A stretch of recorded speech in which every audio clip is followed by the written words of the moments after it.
Welcome to Psychology of Pilgrimage.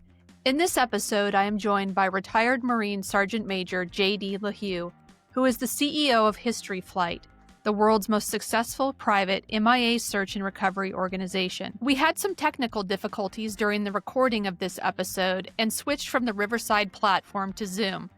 As a result, the formatting is a bit different than usual. The episode is our unedited 3+ hour conversation. It's really nice to see you, JD. It's truly an honor to be able to spend some time speaking with you this morning about your illustrious career in the Marine Corps. Over 3 decades, highly decorated Marine, retired as a sergeant major, and you have dedicated your life post-retirement to finding missing service members, among other board memberships that you have, ranging from the Legion of Valor and Faithful Service for Veterans, which is one that is close to my heart because it addresses mental health concerns with veterans. So really nice to see you and have a chance to talk with you. It's nice to meet you as well. Thanks for having me on. I want to jump straight into, so there's a couple of areas that I'm really interested in speaking with you more about. Primarily History Flight, which you founded. It's the most successful private recovery organization in the world. And so I want to get into that. And really how I became interested in this is that I have been reading a lot of burial files and have been doing research in Belleau and around Belleau on the pilgrimages that occurred after World War I. And there are many missing service members up to this day. And the burial records are heartbreaking. Reading the letters from parents and the correspondence, also the eyewitness accounts who are trying to provide information about where these service members are located. And so that's how I discovered your work, actually, that you're doing with History Flight. So I'd like to talk about that. You've been to Belleau many, many times. And so I'd love to hear about your experiences in Belleau, both as a Marine and as someone who is focused on recovery of missing remains. And so, yeah, tell me, who are you? How did you get to this point? Yeah, it's very interesting. So thanks for that great introduction. I think you always find out, whether it's professors, whether it's anybody else, anybody that's got a little bit of, age behind them, you really find a very hard time, and that doesn't just go for the most notable people, that goes for anyone in life, is encapsulating somebody's life.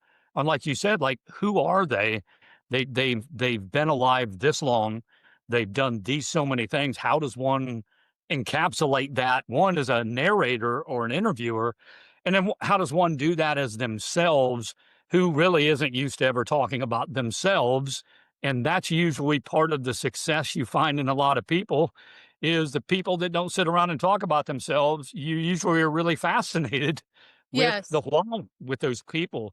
So off the bat, just one correction. One, I did not found History. My really good friend, Mark Noah, and my partner over here at History Flight, a pilot, flying commercial airlines for UPS, was in the music industry for a while, and he kind of got interested in research, flying military airframes.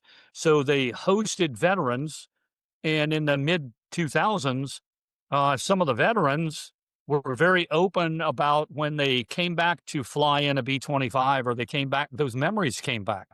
And you found out by talking with them that some of the greatest absences or holes in their life was, one, they had survived, and two is they don't know where their friend is at, and they were there the day their friend went missing. Yeah. And then they are the connecting file to the missing family, who has basically either adopted them or something, just trying to get the information they can to find out who they are, because that is what you find out in any absence of any family around the world. It doesn't matter if it's someone's daughter walking to college and tomorrow she disappeared.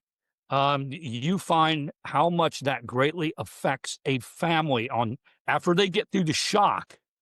You find out that shock just doesn't dissipate. It goes for decades and generations because there is a lot of what ifs.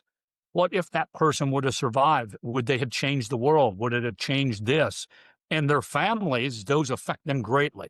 And that affected my work greatly in the Marines, being a Marine, and also led me to seek out industry things that were out there trying to do things like this, but it was such a convoluted field that you could never find anybody that really they didn't understand what was going on.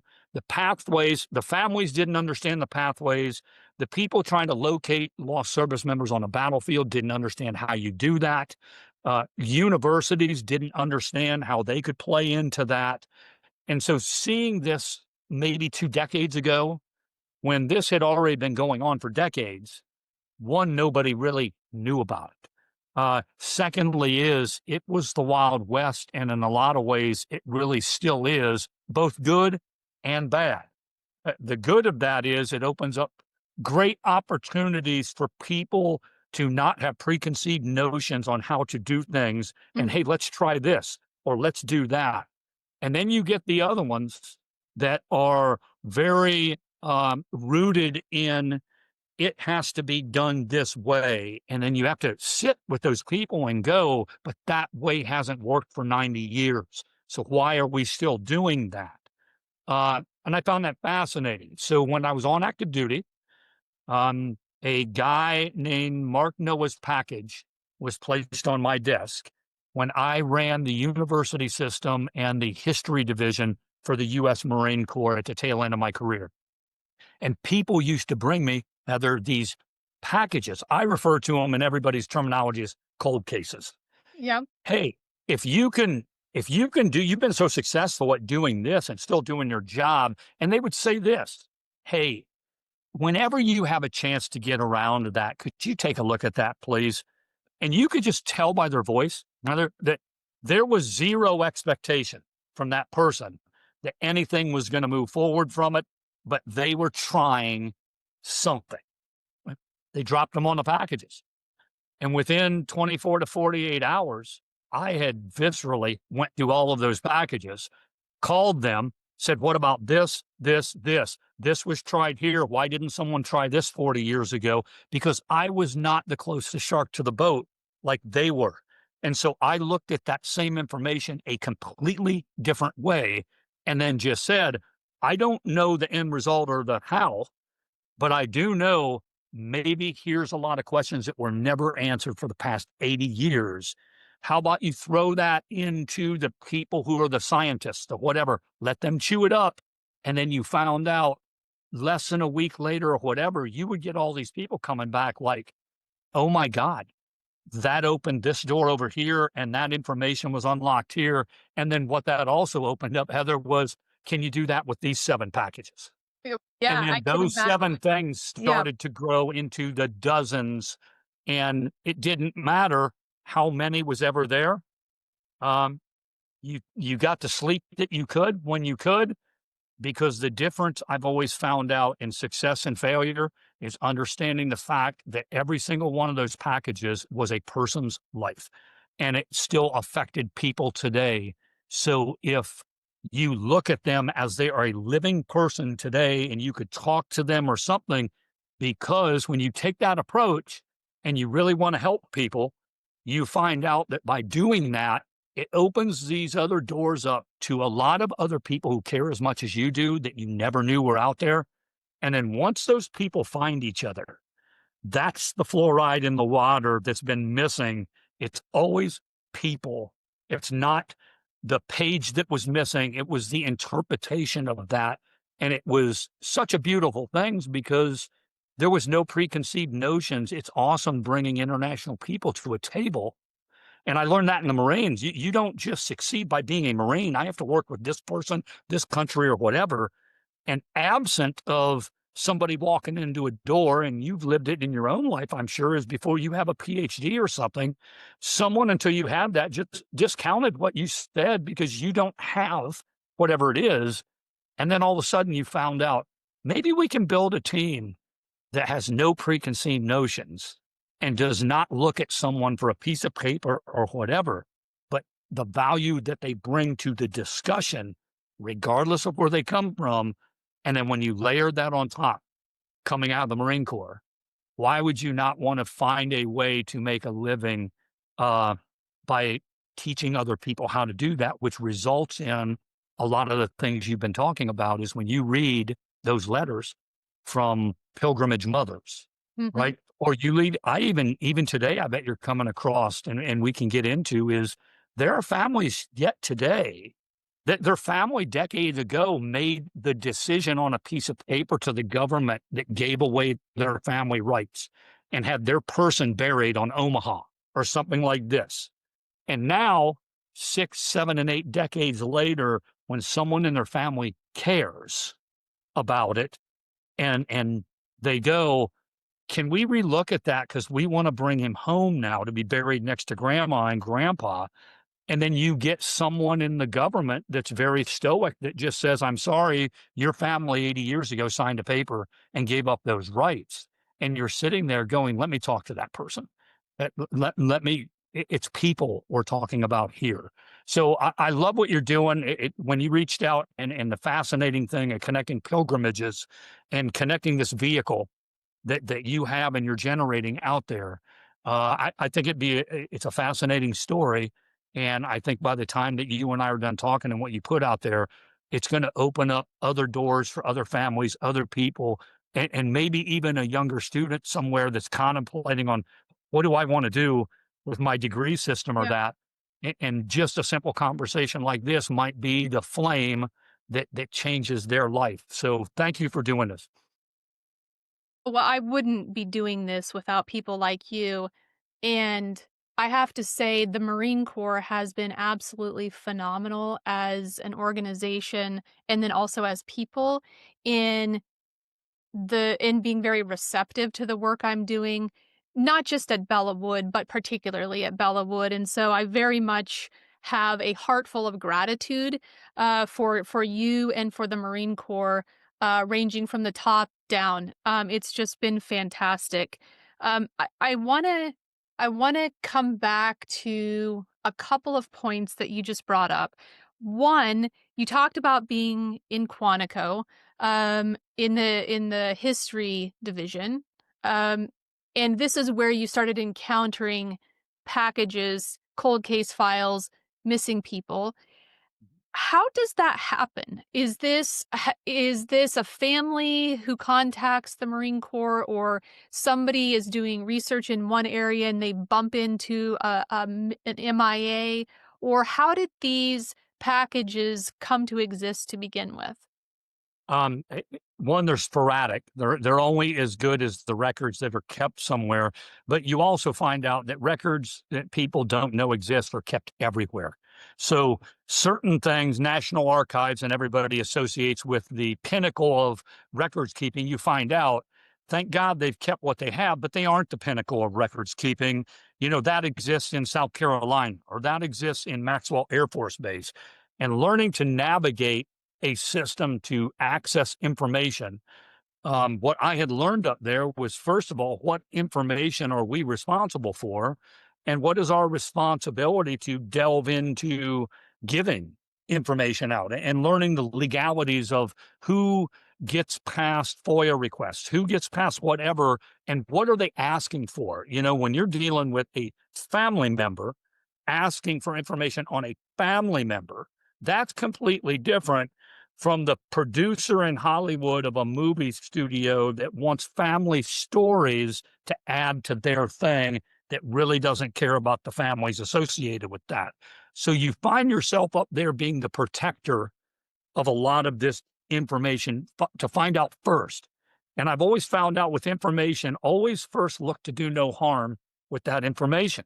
That makes it so that you're not adversarial or something that people want to share. And the families rudimentary over the years. Well, if they're a Marine, let's contact the Marine Corps. Okay. Well, if they're a missing person, who does that in the government? Let's contact them.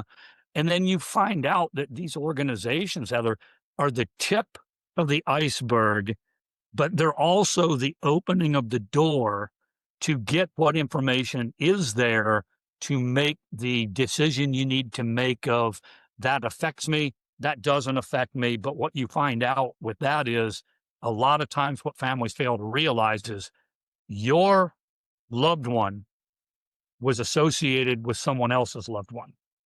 And there may be no records on your loved one, but I have a roster of your loved one on the same roster as the person we have a lot of information on, whether that's Chesty Puller or Smedley Butler or Dan Daly.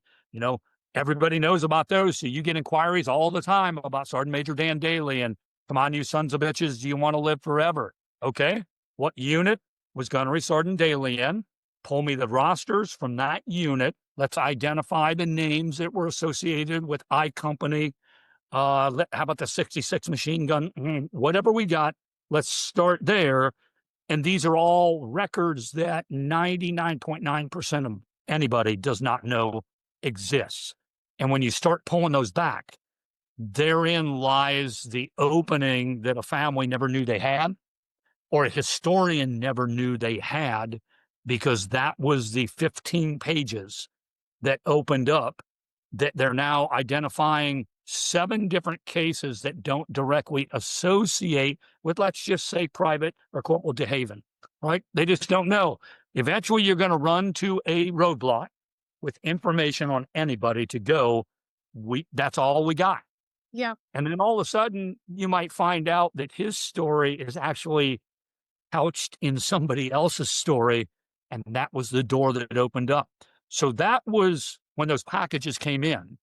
That was the key. And also, people understand when they talk to another person, their level of enthusiasm about something, or if they're just going through the motions to do whatever.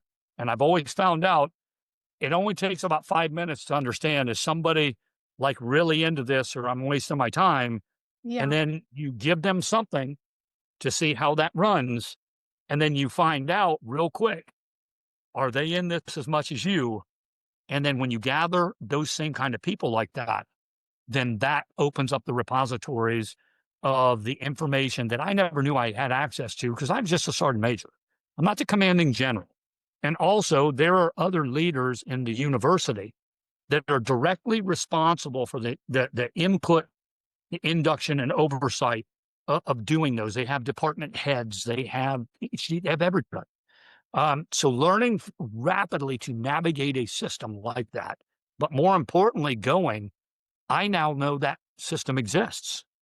And I don't have to understand everything about the system. I just have to, 1, know it exists.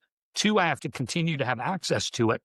And as my knowledge increases and grows, it teaches me to ask better questions the next time I have 5 minutes with that person.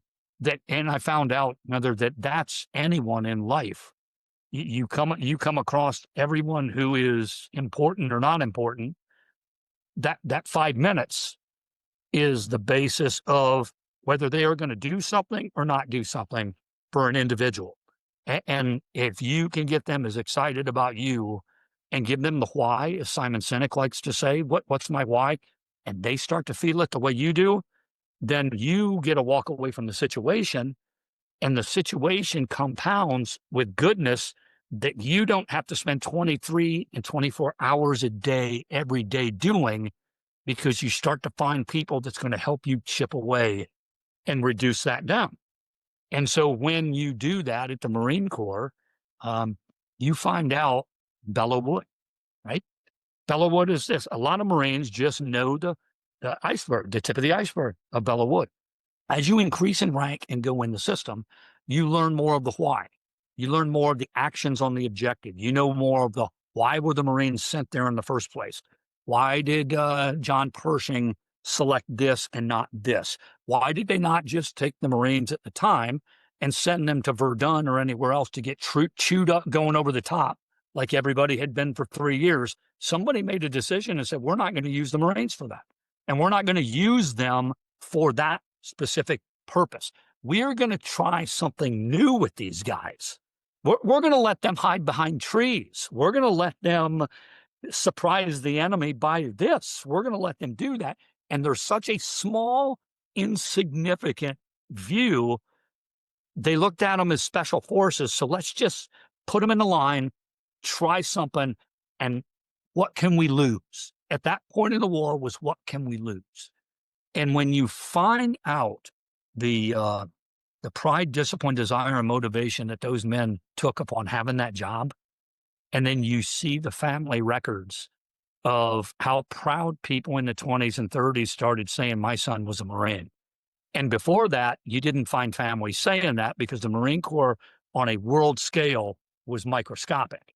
Belleau Wood, not Chapultepec, not raising the flag at Derna in 1805.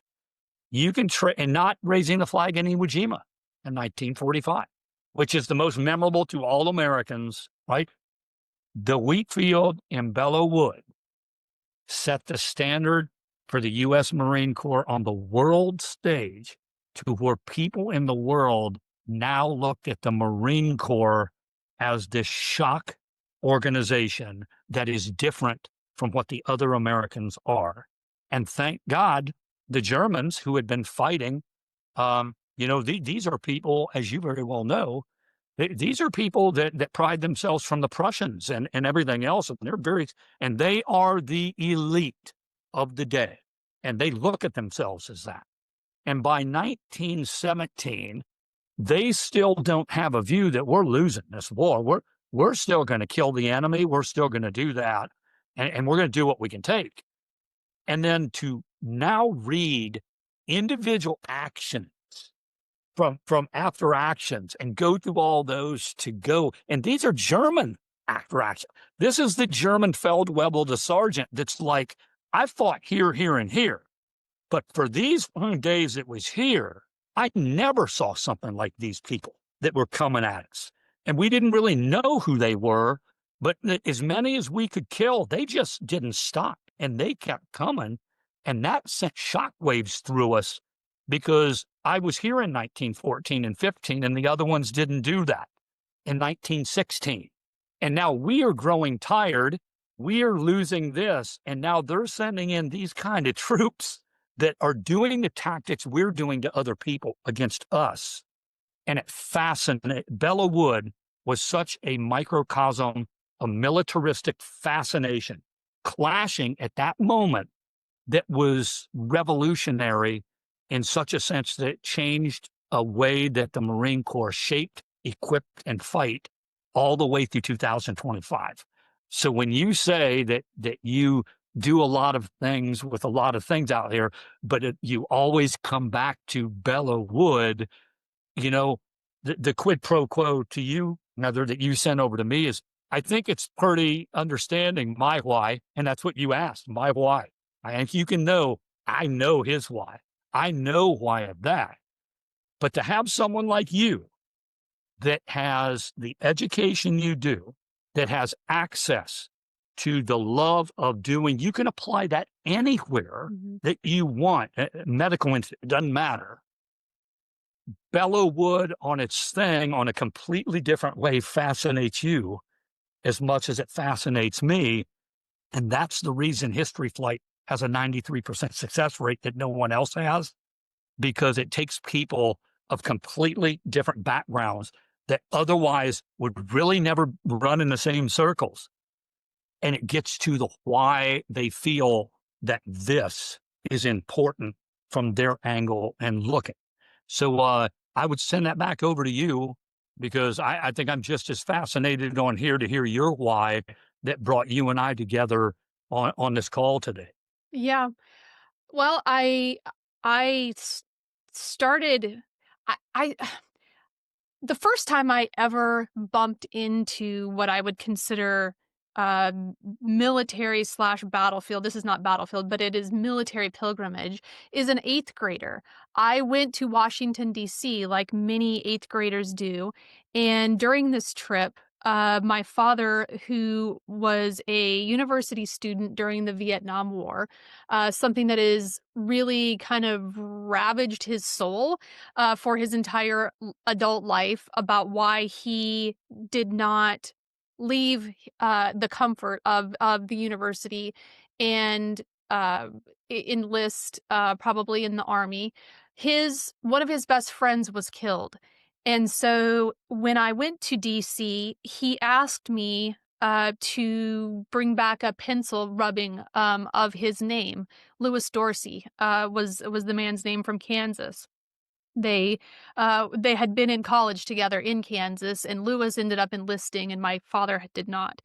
And so this moment where I sort of separated from the rest of the kids that I was with, who weren't really interested in being at the wall, they were off doing their own thing. And I remember being really intentional about, this is the moment. At that point, there was a small stand nearby. I don't know if it still exists, where people could come get pieces of paper and a pencil. Hmm.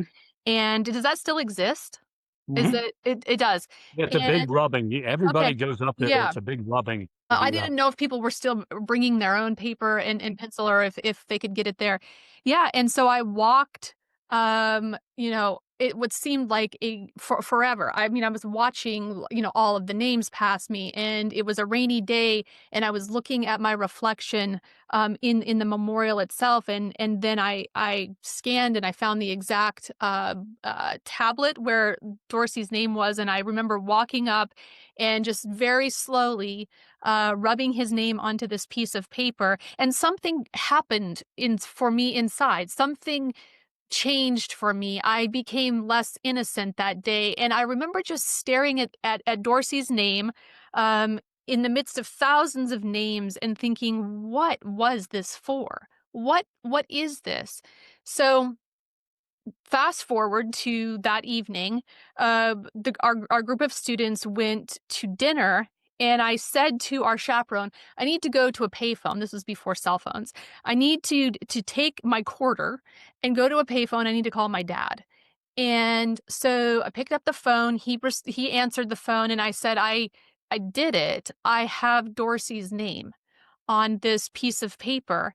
And I didn't know how to describe what I was feeling. It was completely overwhelming, completely overpowering, the idea that I could connect with Lewis Dorsey across time and space through his name on this memorial. And I think that's what set the stage for this sort of draw to military cemeteries and memorials, but also through the pilgrimage, because I became a pilgrim. That it was a moment where I became a pilgrim, even though I didn't have the words for it. And then also had a couple of other pilgrimages, which I didn't know that's what they were, to Hmm. battlefields, culminating in during my PhD studies. I went to Israel, and I went to the latrine battlefield. And there were some older men. I was sitting on a stone, and there were some older men that walked up right next to me, and they were pointing. They had fought there, and they were crying. They were sharing a bottle of vodka, and I thought, this is powerful. This is Hmm. powerful, that all the, this 3 decades later, these men are coming back to this battlefield, and I decided I need to do something with this. This is really important. How people travel to places that maybe they don't even know why they're going. This is, I think, what really draws me to your work, this idea of a quest to find someone that we don't even know, or something, or fill a void that we don't even know what we're filling. Really, it's stuck with me. And so when I learned about Bellawood, I mean, I knew about Bellawood because of just being a person who knows Marines. I realized that it was so important, but I didn't know that pilgrimages were happening there. This happened. My knowledge of this happened. I mean, so I knew it was sort of the epicenter of pilgrimages, but I didn't fully understand the extent to which people were traveling from 1918 forward. I mean, Mhm. people were coming back to visit the graves of their friends, and there's some very powerful photographs, which you've probably seen in the Marine Corps archives, about Marines standing over the graves of their friends and then returning during the 20s and 30s. The visitor registries that were kept by the ABMC in the 20s and 30s had a remarks section, and there were many Marines coming back that left remarks about, this sure was hell. I hope this never happens again. One Marine said, "Where is the next Belleau going to be?" Mhm. Powerful in statement in I think that was in 1927, 1928. And they were calling these pilgrimages. So that was also fascinating to me as someone who had been studying pilgrimages and was looking very broadly at all different types of pilgrimages and how these quests unite us. I was so interested in the fact that the service members were calling their return to the Western Front a pilgrimage. I thought, what? This is too fortuitous. This is amazing. And so I ended up being a Fulbright scholar looking at post-war pilgrimages. I'm still working on the book about this. The research is fun. The writing and getting the book done is a little bit more complicated. Mhm. Um, and and so and the idea that Marines in particular are coming in droves to Bellawood. Now the Devil Dog Fountain has become a Mhm. primary shrine, and this is in real time. I mean, we're seeing this, JD, right? We're seeing probably Absolutely. the first time that you went to Bellawood to now, it's an explosion of people coming, to this shrine, and so I'm really, really interested in this fountain because it's so pilgrimagey.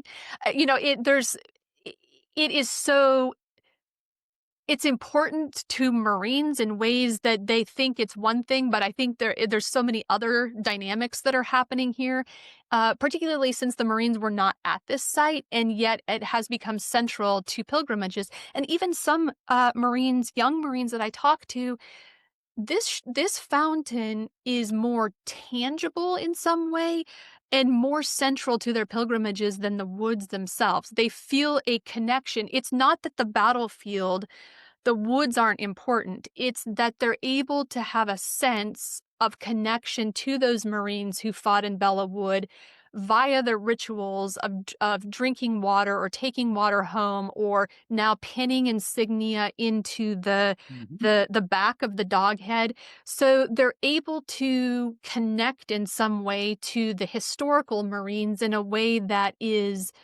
enhanced and very special and different than walking in the footsteps of those Marines.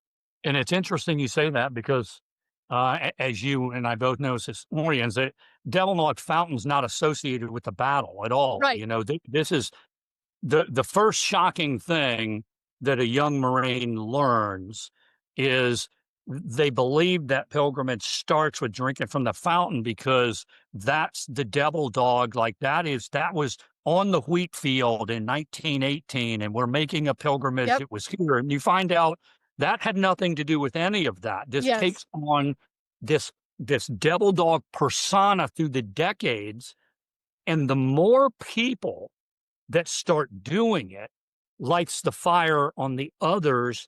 And when they see the personalities and the people who they revere saying how impactful that was to them, when they see the Commandant of the Marine Corps going and drinking from that and then turning around and giving, this is the history, this is why we do this, that sets the stage for making this an almost religious site for Marines that really don't know so much about the battle. They know that wave top about the battle. They know the engraving in the National Museum of the Marine Corps from Dan Daly. They know what they were taught in boot camp. But they also know, and the difference in the Marines and the Marines just they do it. It's not because I am a Marine. I come from an Army and an Air Force family. And I've had everybody, and my wife was in the Navy, and I have everybody that does that.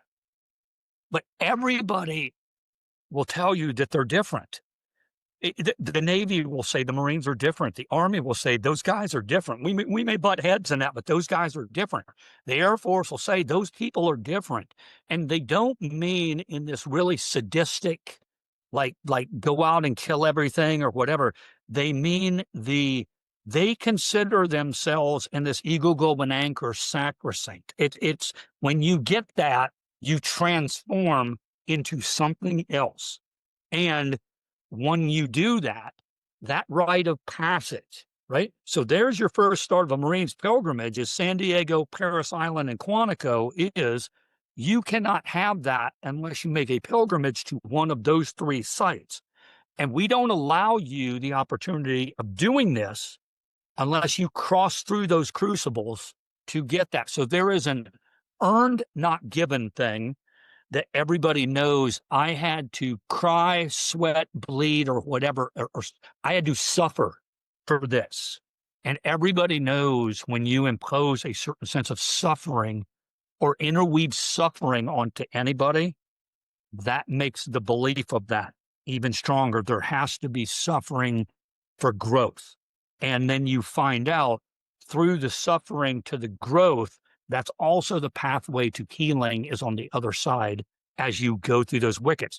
Everyone in this life has to watch their grandparents die or has to watch somebody. Suffering is written into your life. You have to have a favorite pet get hit by a car or pass away. I believe that no one in life gets around an element of suffering.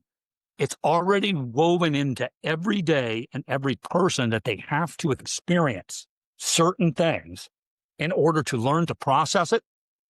And like you did with the individual's name on the wall and that, you were exposed to that in the 8th grade and learned to start to process that at a younger age, which that's why we always say the more you put the fluoride in the water and you give the education, and then you launch people out to make opinions for themselves. Nobody is telling Marines, in order to be a better Marine, you need to go drink from that fountain. No one. Marines sit in barracks and go, I want to drink from that fountain. I am going to get to Belleau Woods somehow. I'm going to go to Iwo Jima and climb Suribachi once in my lifetime, right? And then the why is because I'm a Marine, right? First is I'm a Marine. But you find out in a pilgrimage, there's only a fraction that is the catalyst that gets you to take the first step on the pilgrimage. And by the time you get to make the pilgrimage, you find out it was completely for the different reasons than you initially set out to do. I can guarantee you nobody is running around like a scavenger hunting the world just saying, let me go to the fountain, drink from it, check off. Let me get to the Eiffel Tower. Let me check that. No, because it's one thing to see a photo. It's another thing to sit around and listen to your leaders talk about how they did that and how it changed their life, because everybody then goes, well, I want some of that too, if that affected you in that.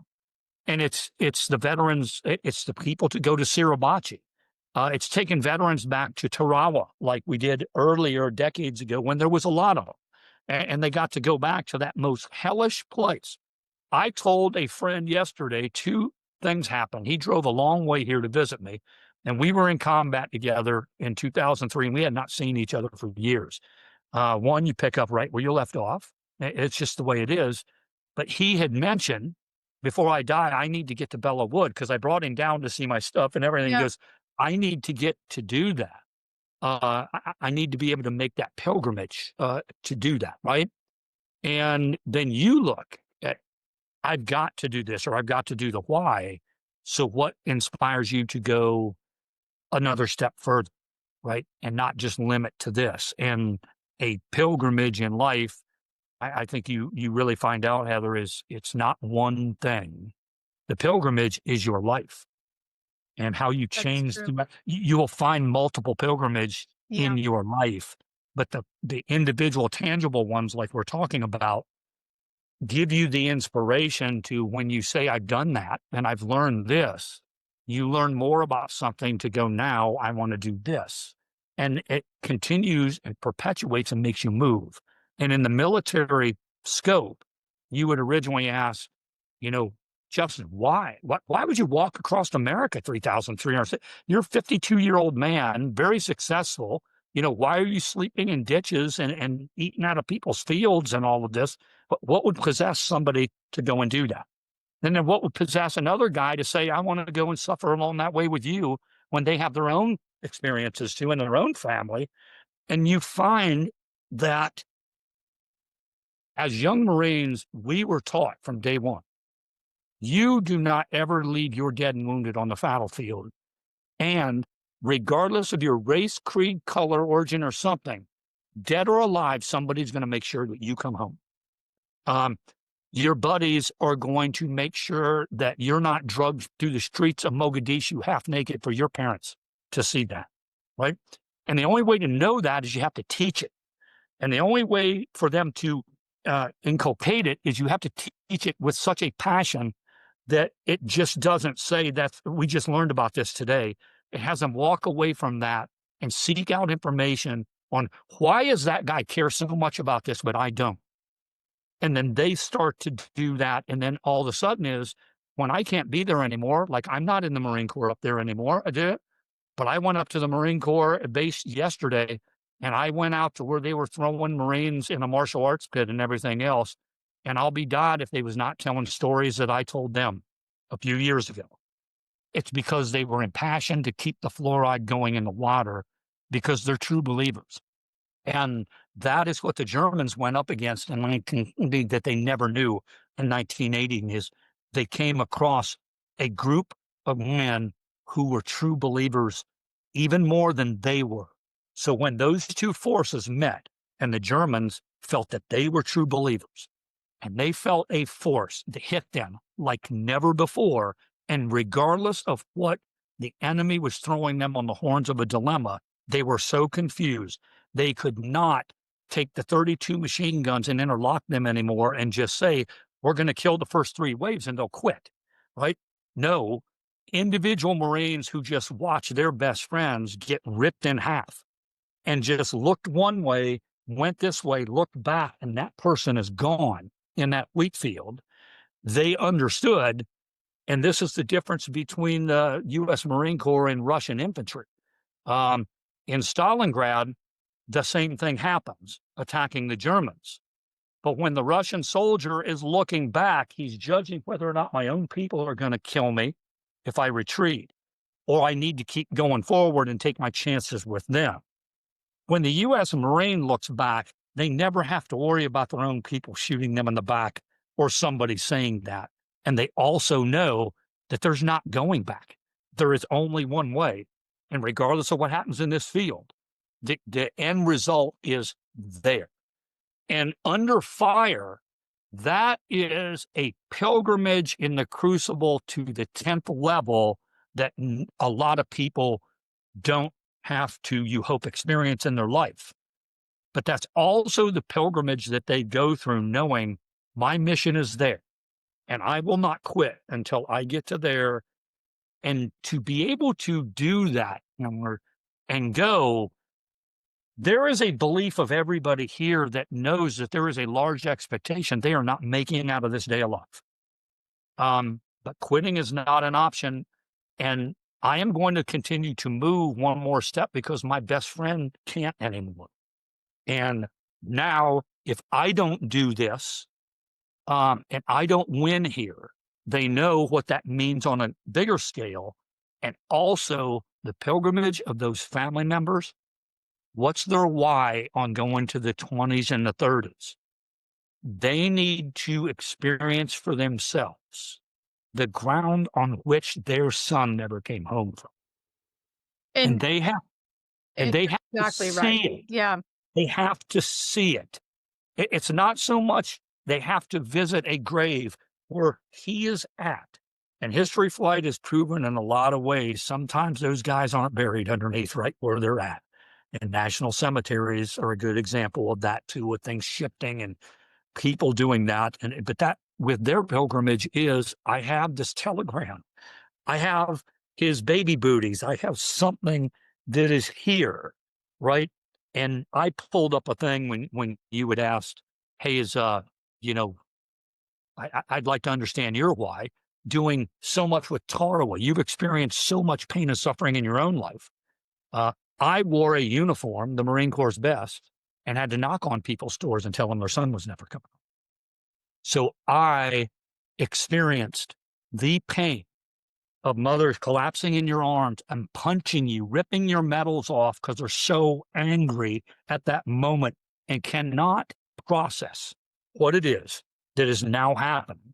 What do you mean you're telling me that he's not coming home? Oh, that's bullshit. They go through this process. They do that. And then I tell people I experienced that level of pain because I was in those spots where their sons died. After you transcend and let them act out and they get that out, you find out now you're their connection to their son. You're the story. You're the fluoride in the water, and you're not the replacement of that, but you're the guy writing Christmas cards, and they're writing Christmas cards, and they're sending graduation certificates to your daughter because you have become a surrogate family in the absence of this. And you find other services admire that. They look at the Marines. Why do they go to that extent to make sure that regardless of race, creed, color, origin, or even active duty or retirees, or that when they say once a Marine, always a Marine, and this is our family, and that is my brother and sister, and I will do what I can to look after them and care after them. It's a pilgrimage of an entire organization that makes smaller ones, but in doing those smaller ones, it is the stitches in the fabric of our nation that hold that all together through those pilgrimage. Because when they come home, and you have seen them, there is still an emptiness when they return in 1927. Yeah. But they traveled with 5 other women that they never even knew, and then they became best friends for the rest of their lives and looked after each other because of getting on a ship and going over to find out what it was and why did our family give this sacrifice and what was that for. And then you get to see family members that watched the flag raising on Iwo Jima, that survived the Chosin Reservoir, that put that in, and you ask them their why. Because a guy that I never knew started this in my family. My grandmother came back, and she was so proud of the fact that this happened, that when World War II comes around, her other 4 sons just got drafted and went in a lot of ways never got drafted. And 2 out of 4 of them never came home. And then Korea happens, and then Vietnam happens.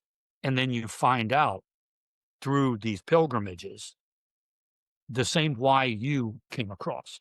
You had no connection to the military at that time, but something on the rubbing of that wall inculcated into you that said, I understand there was a lot of sacrifice that happened here that is allowing me the opportunity to not have to go through or process this in my life.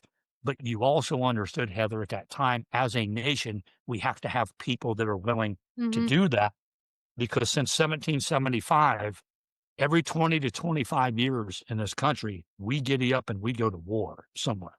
All the way back. That's not an older guy just sitting around going this. In today's day and age on the internet, everybody can go check your facts. It's like, okay, man. Oh, yep, there's the revolution. There's 1798. Here's 1812. My God, I didn't know we were fighting the Indians here in the 1820s. And then we get to Mexico in the 1840s and then the Civil War. And you sit there and go, no, that's not emotion. That's fact.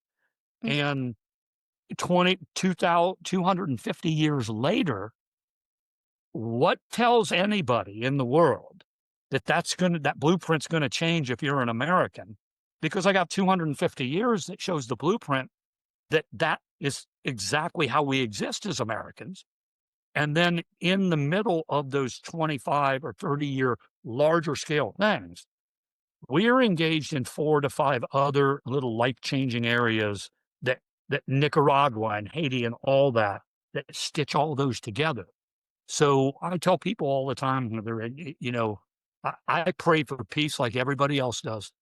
And anybody that has been in war, that knows war to do that, all the best men and women I know, they are the most people who are not itching for the next fight. They are the ones going like, let's work through this. Let's do whatever.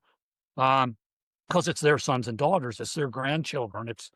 But when people say, I had to serve in the Marines so that my grandson will never have to do that, that is an erroneous statement.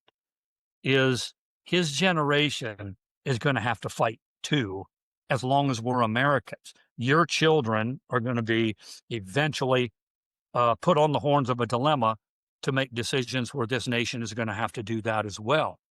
Those women that made the pilgrimage, they knew that.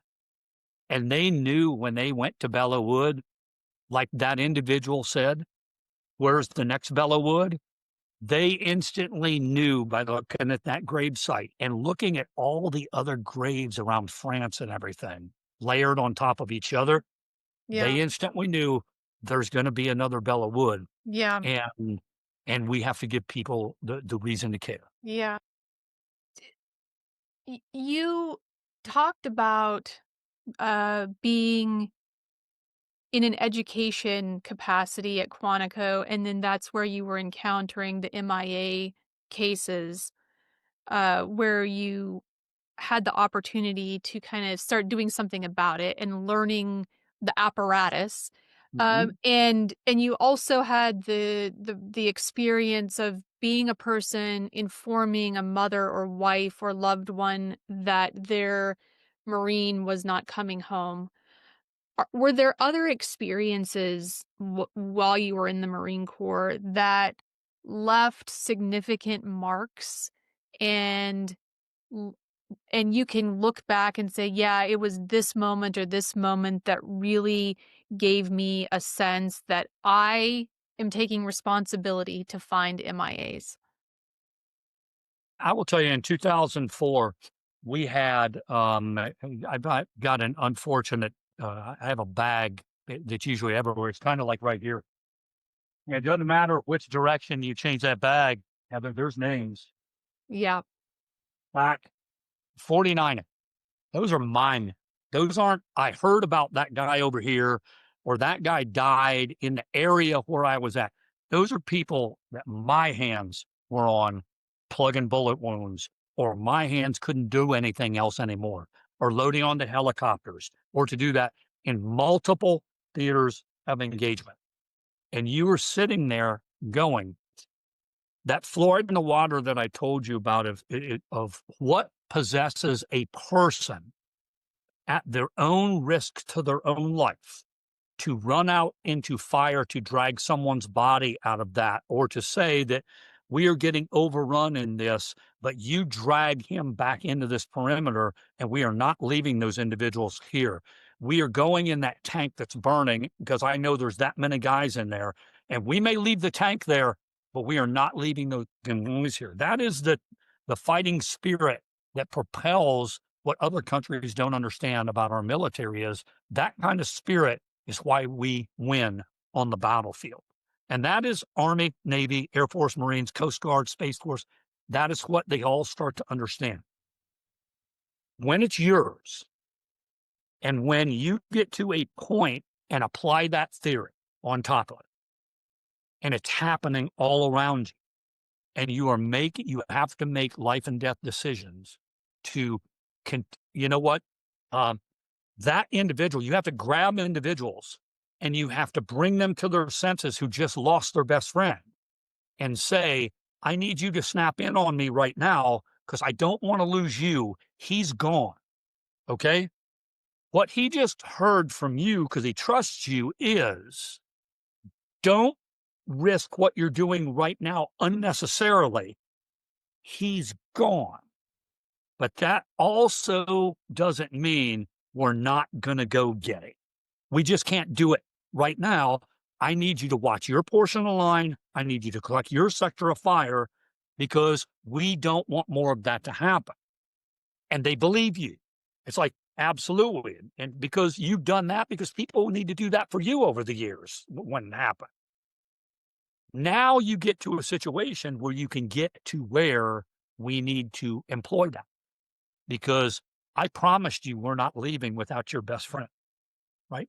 And I instantly know I don't get, I could tell everybody to get on the trucks or the tanks and we're leaving now. That kid's never leaving until he gets his best friend. Never. And he's going to look at me when I'm telling him to get on a truck. And what he's going to say is, but you told me we're going to get him. We don't break faith with that. I get 4 or 5 other people, lay down a base of fire.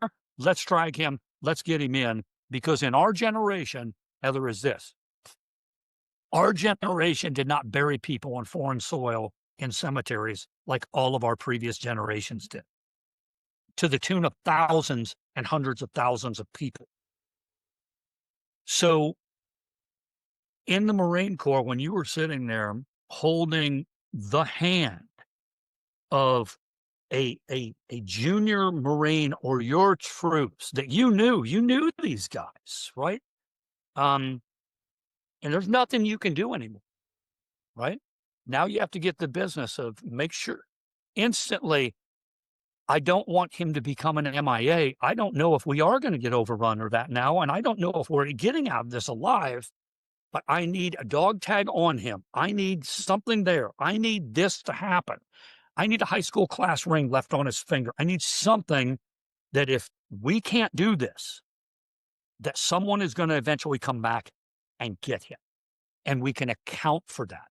Even in the heat of that fight, that was going through people's minds to make sure you didn't strip everything off of them to make it where they lost their identity. Because one, you're stripping equipment.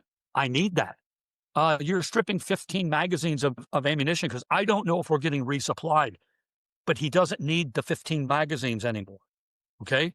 And you have to sit there with their buddies and you love them. And it's impactful to a young kid that was my friend. You're my first sergeant, but he was my friend. Okay. You barely knew him, but I went and introduced him to this girl. When you told us not to do that, I went and did it anyway, first sergeant. And this is what we did. And we drank in the barracks when you told us not to drink in the barracks. They knew him, right? And they're watching you strip ammunition off and a flak jacket or whatever and a gas mask and say, get that gas mask to Jimmy over there because his gas mask just got shot off of his hip. We need to do that. They're watching this happen with their friend. And for an instant, they're like, it's like watching carnivores descend on somebody and go, this, and this. I need those grenades. I need this. And that's when you snatch them and go, still your friend, still our Marine. I need you to do what you're doing, and we're going to get him taken care of. Because also, I'm going to make him lighter to medevac and carry him. I'm going to make sure that we can make sure that this wound is not another wound that is over here that can do that. So we need to do these things. And so you're teaching people in this high adrenaline environment by applying that principle of regardless in this situation, we are not leaving this Marine here because that's just not what we do.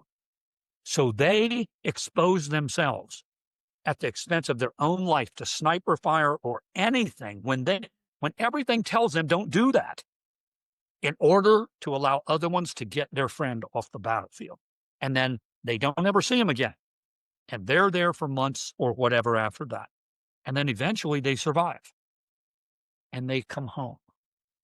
Trust me, the first thing on their mind is going to their friend's gravesite and say, I'm sorry, I couldn't do more.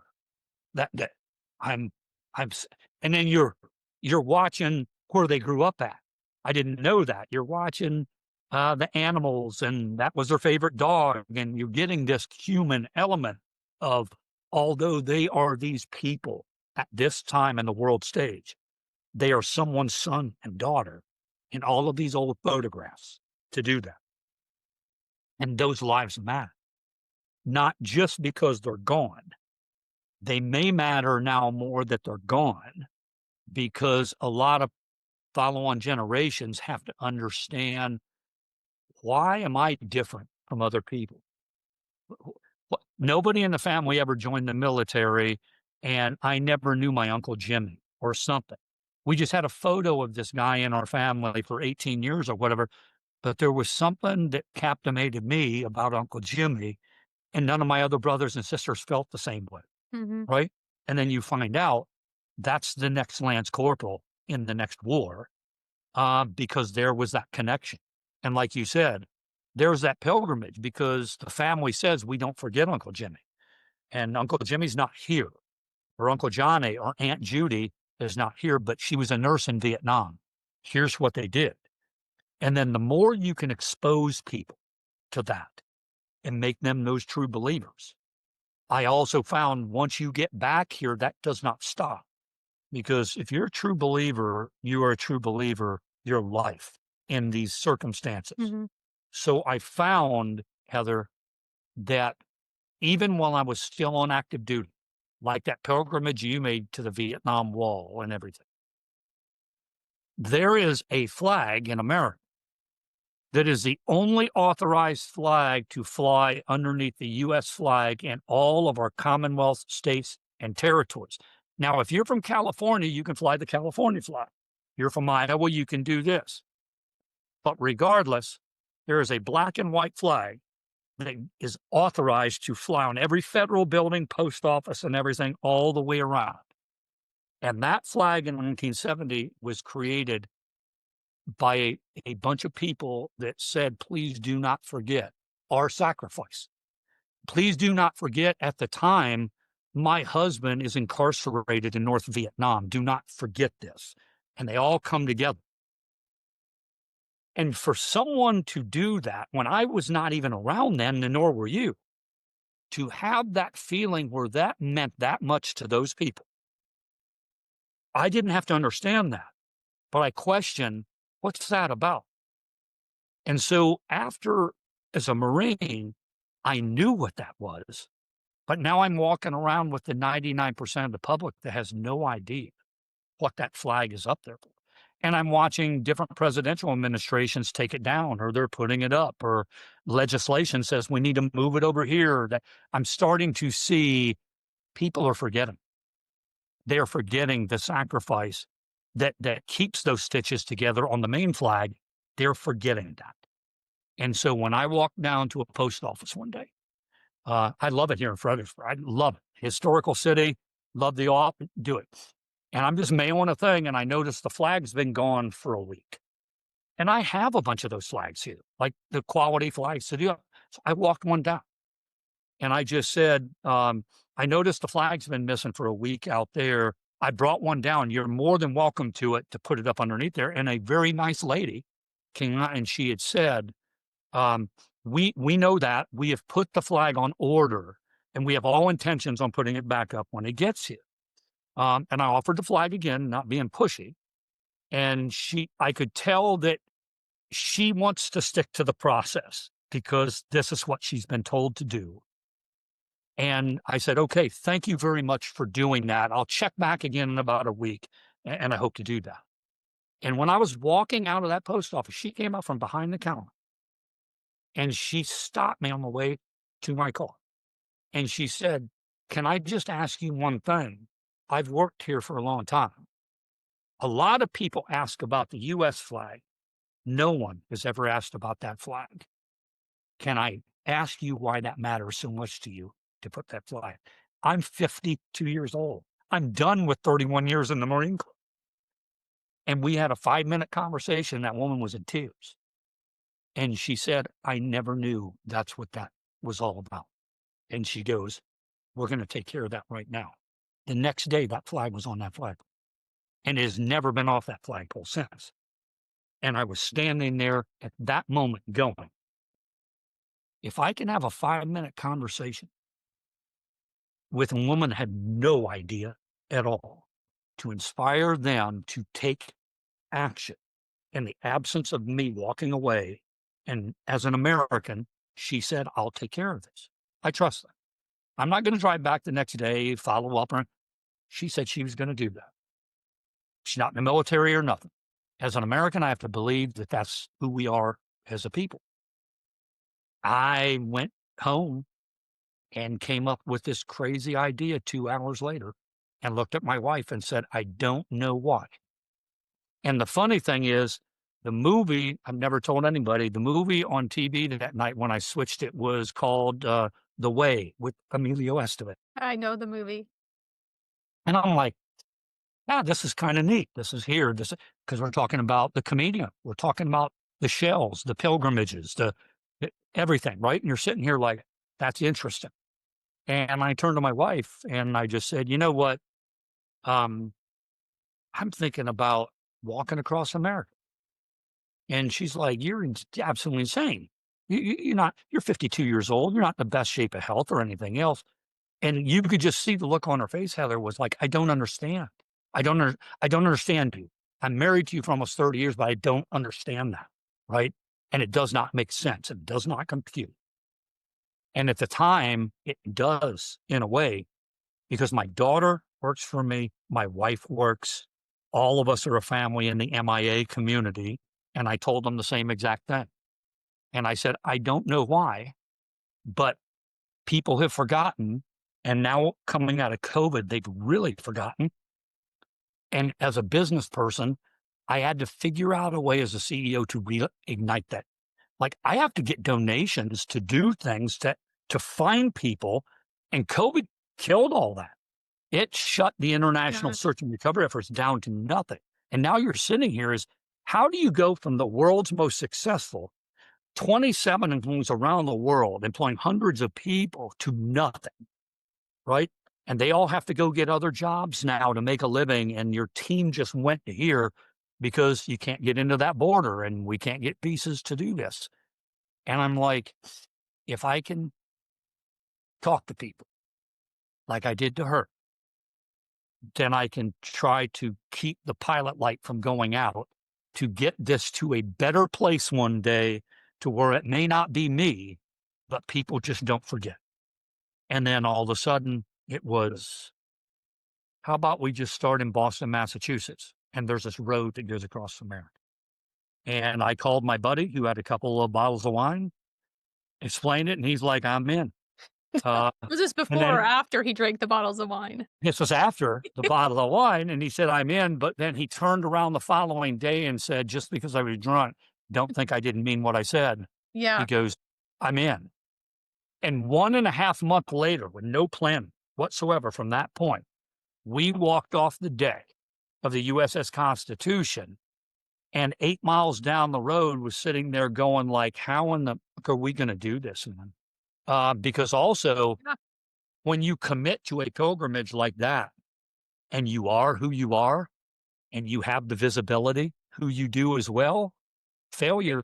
You're not backing out at this point. Failure's not an option, because then you become that guy. Then you become, oh, you're the guy that did all this, or we're not donating because you took all the money after a month and just quit or whatever. And then you found all the way across 3,365 miles, you found people who cared. And then you found that we never had a single incident in 6.5 months where anyone said, we're not going to support that. You're Republicans or you're Democrats or you're something like this. Absolutely not. We had people who were flying political flags on both sides of the fence. Then when we were coming through town, those people stood beside each other and said, we'll feed you dinner, we'll do whatever. And then you found, when you step away from the TV, the internet, and a few other things of what you're being fed, you find out this is the beauty of people. They can go. And I found this, it ties so much to you. Yeah. I'm like, that black flag still flies today. And that black flag has nothing to do with Republican, Democrat, Black, white, Puerto Rican, Jew, nothing.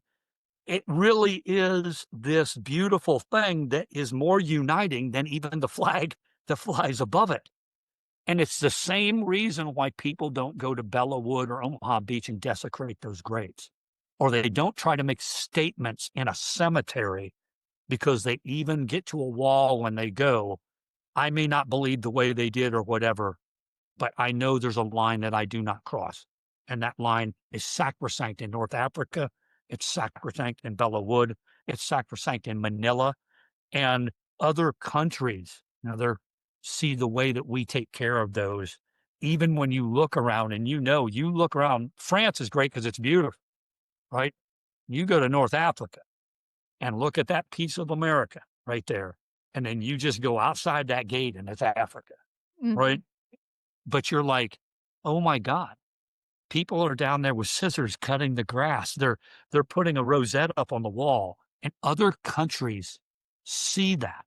And the funny thing is, what they think in their head is that truly is the America Yeah, we all it's with. a reflection of our values, and that is something I think we can be so proud of, and often we forget how we care for our war dead and our missing reflects the best of American values and what unites us, as you found out. Very well said. Yeah. What was it about the way? What do you think? What was that you saw this pilgrimage unfold on in a film, and then it resonated with this idea that people are forgetting?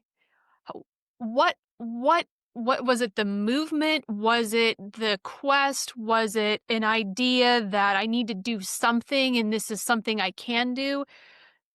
Yeah, talk me through seeing the film. I remember exactly when I saw the film. It was actually at the end of my PhD, and I wished it had come out earlier because it really encapsulates so much about the psychology of pilgrimage Yes. and sort of what drives people in some ways unintentionally.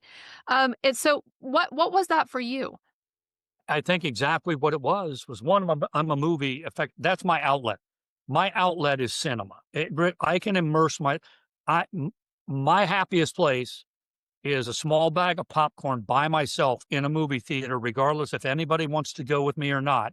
I'm going to go watch that. And it's not the whole cinematic experience. It's a relief.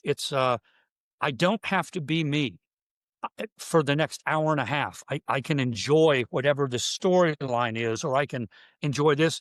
And when I walk back out or I walk away from this, I got to be me again. I got to be on. So from a younger age, I was captivated with movies provide people an escape Hmm. of the reality. But within the context of movies is reality that is a storyline that may be loosely based on something that was there. So the conversation wasn't so much the way was what made it all happen. The conversation was me and my friend over the years had exchanged stories. And I would tell him things that I got to do growing up, or my parents took me here. And I found out there was an absence in his life of those stories, an absence. I never got to go to Disney World, or I never got to see the Black Hills. I never got to do this. And I'm sitting here like, man, you have fought for 27 years in that uniform. Wouldn't it be cool to see some of the things you're fighting for? Like go to Arlington Cemetery, go to this, right? You're a football fan. Let's take you to a Bears game. Let's do something. And because he's your friend, you do that because during the time you were together, everything that he was doing was enhancing you and making your life easier. Boss, let me help you. Let me take that stress away from you. And you don't forget that. You just don't. So now we're no longer both in the Marine Corps and we're just kind of there talking. And originally it was, let's bicycle or let's do something that only people do. But when you layered what we had already discussed, I said exactly this. People in the military fly over America all the time to get from one duty station to another. Or I can see the Grand Canyon from down there. I could do that, right? And they've crossed America. A majority of them, and people at least one time in their life, a majority will have driven across the United States somewhere. Put the family in the car, something. You go down to that, somebody else will have rode a motorcycle. There will be people riding bicycles, and you will never hear of anybody walking across the United States. Why? Because you could do all that other stuff and get whatever in a week, 3 weeks, or about a month between bicycling, motorcycle, something. Because most people in their lives don't have the time to dedicate to something like that. And plus, walking sucks and it's painful and it hurts. The Right? sacrifice.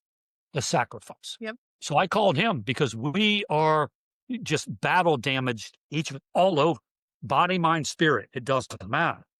And you're sitting there going, I don't know if we can do that because I have these wounds, or I have my knees, I have my back surgery, I have all of this. And one is sitting there going, well, God, I've had back surgery. I can't carry a pack. I have to live so I have to take a baby cart, and I'm going to try to modify that to put, 1/6 weight, and we're going to do this.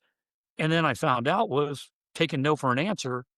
The why was, if we walk, more people will pay attention to the walk than they ever will driving or anything else. And the purpose of this is to inform people and make them want to care. And then just that night, clicking the TV, the way is on. And I had seen it before, didn't resonate the same way because I'm about to do something. And I didn't put it on, Heather, because of what was there. It's just like you said before, like, how do things just cosmically somehow fall into your area at the time that I believe it happens in everybody's life. Most people look for the bad everywhere else. If you sift through that, try once or twice every day, even in the middle of all the bad, to look for a good thing that's going on. It keeps you human in the tragedy, right? The way fascinated me, not with just the pilgrimage of a Camino, because people walk the Appalachian Trail or the Continental Divide, and that's the hiking community, and that's what they do. Well, the character, that's him. That's what he loves doing, and his father don't understand that lifestyle. Yeah, you need to be a dentist like I was. You're throwing your life away. And it's, Dad, I'm not you. I can't do this. We have people in the military that's, son, you need to go in the Marines or the Army. Dad, I'm not you. I want to work for NASA. I want to do whatever, right? So we can apply to everybody's circumstance. And then there is the other why. There is a phone call that someone cannot hardly understand that says your son has just been killed. And this is in a civilian capacity, not war. In war, there's a lot of people that go, well, you guys volunteered for that, so it's just part of the freaking job, so that's why they don't connect with you. The other 99% connects to the why on he just died on the freaking trail. Not getting shot at, not getting anything, right? The why. And then all of a sudden, the father has no inkling whatsoever. All he wants is his son back. That's it. I need to fly to France. I need to figure out, and I need to identify that's him. First of all, I don't believe it's him. I need to see it for myself. That ties so much into all these military pilgrimages. It ties into why I can't visit a grave that says MIA. I need to see it for myself. My son, there's a headstone here says he died in 1943, but he's not here. And they went generations like, that means he's not dead yet. That means he's not this. Exactly. He could still be in a prison camp. He could still be whatever. There's hope.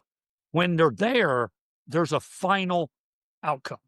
So he goes, as you know, and he gets there, and just a random police officer starts to care. Like, the guy deals with people all the time in morgues and deaths, and they have a conversation because they're roughly about the same age. And the doctor's like, why do you care about any of this? And then you find out, I've walked the pilgrimage, the Camino, like 6 or 7 times, and here's why I do that. And then the father asks him, why would you just you've already done it. Why? And then that gets it to it's not about the distance. This is why we do this. And it's one guy clearly looking at another that doesn't understand him. This guy knows, I'm not trying to explain this to you because you will not understand this either until you experience what I'm talking about. So let's go down and spend some time with your son. And that's the first what? The first why. The other one was detailed. I need to identify, I need to retrieve, I need to bring back, because as a father, I need closure for that. Father gets closure and says, that is my son. And then he's starting to see all these people walk around making this pilgrimage, and he don't understand why they're doing this, right? He don't understand why they're all ages and old men with canes, and he's sitting there having coffees, and then just randomly, no shape at all, no condition to do it, leads his life, makes a phone call home to his wife, and just says, I don't know why, but I'm going to do this. And she's losing her shit. I mean, that's not what, you can't make this. You're going to die. You're going to do that.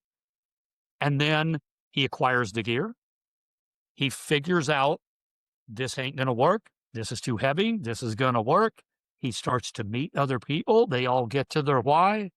And then the best part about that is they're all different walks of life, all reasons. And in their own way, they're very judgmental people who at certain times lash out at the other people, trying to lay their judgment on the other person or to make them believe. And then once they walk along the whole end result, you find they could stop here and they can all just go home. But we're going to help our new friend walk a little bit extra to scatter these ashes. They have no connection to him. They didn't even know his son. But they then all came together because along the path, they all helped each other out with their own why. And when each one wanted to quit, I'm out here because my wife says I'm too fat and I need to lose a few pounds. And I want to quit because I want to eat this food. I can't do this. And then they say, why? Why are you really here? And it's like, I want to get in a tuxedo to be at a wedding to give my daughter away. Bingo. Now I'm not going to let you quit. It ain't about the food. It's about changing your life. It's about changing her life. And it's about her changing your own life. And by the time that film can be watched by any country, any people, anything else that also has no political affiliations, there's nothing behind it. And that's hard in Hollywood to try to not beat someone over the head with the flavor of the day. And it's just this extravagant thing that at the end, people then finish the pilgrimage and look at each other and just kind of go like, we'll see you next time. Yeah. Or we'll see you whenever, and go back to doing that. And I looked at my wife and I said, she's not a film aficionado, Heather, as I know, right? She's got her programs or whatever, right? I rarely will she watch a 90-minute film or whatever from one to one. And I said, for some reason, I was meant to come across this channel. And I was meant to rewatch this for all a different reason, because I'm about to do something that I have no idea how I'm going to pull this off. But the same feeling applied to the why. And the same principles that were in there, Heather, of I don't have gear or the right footwear.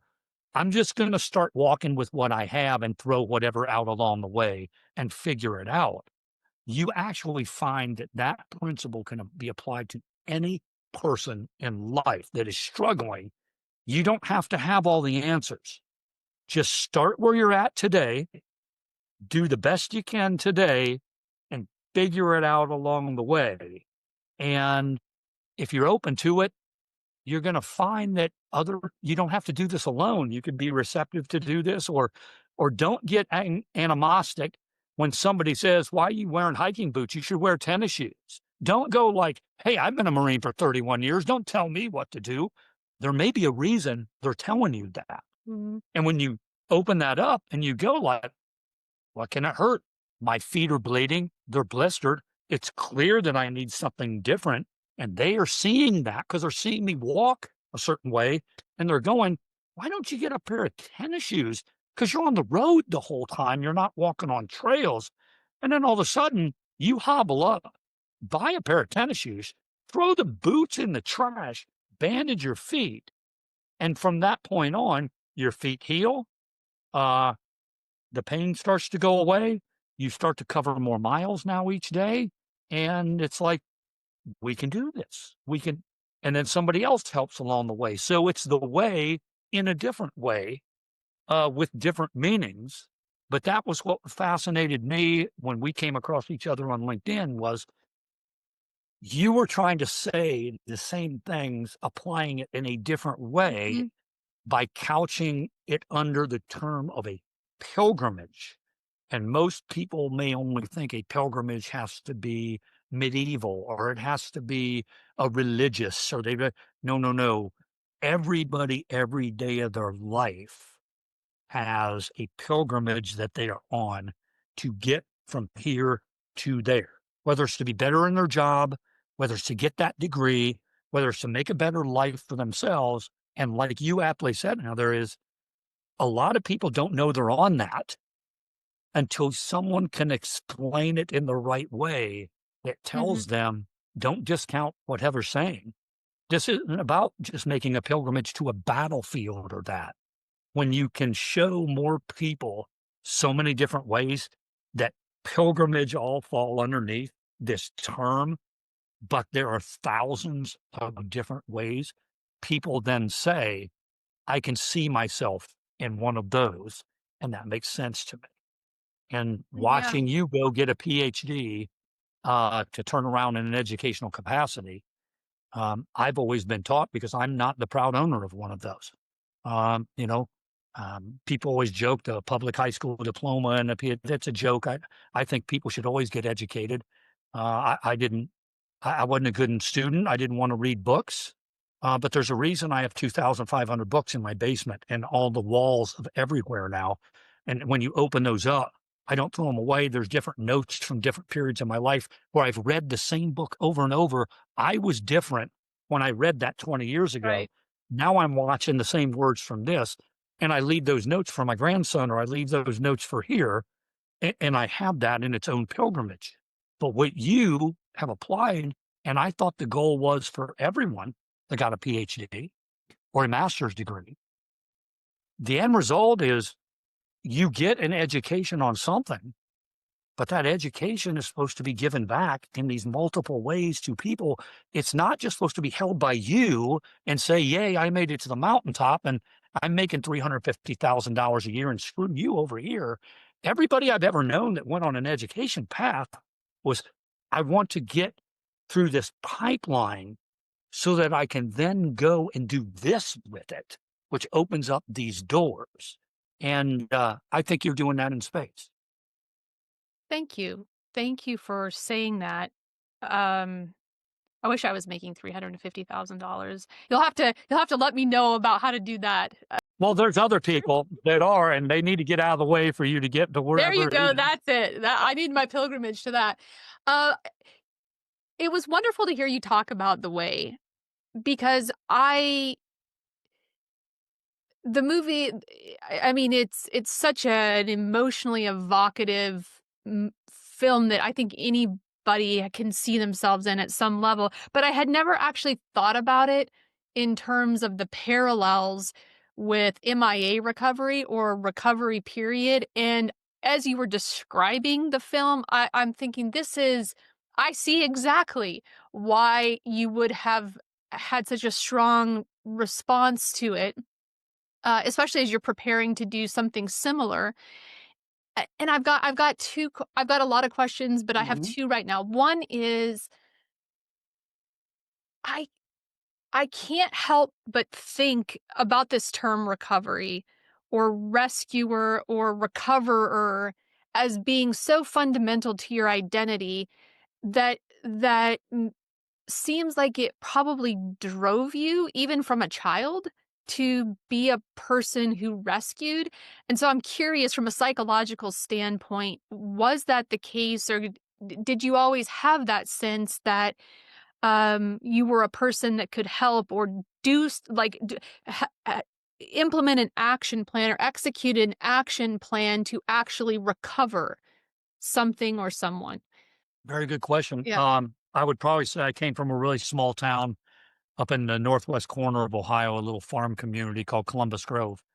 Um, and a values-based community, churches in every direction, really small, tight-knit, K through 12, The seniors know the kindergartners. The kindergartners know who the seniors are. You're all under one roof.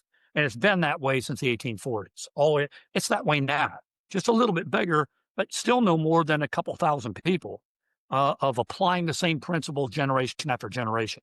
So as a young kid, I was exposed to, one, very hardworking people and values.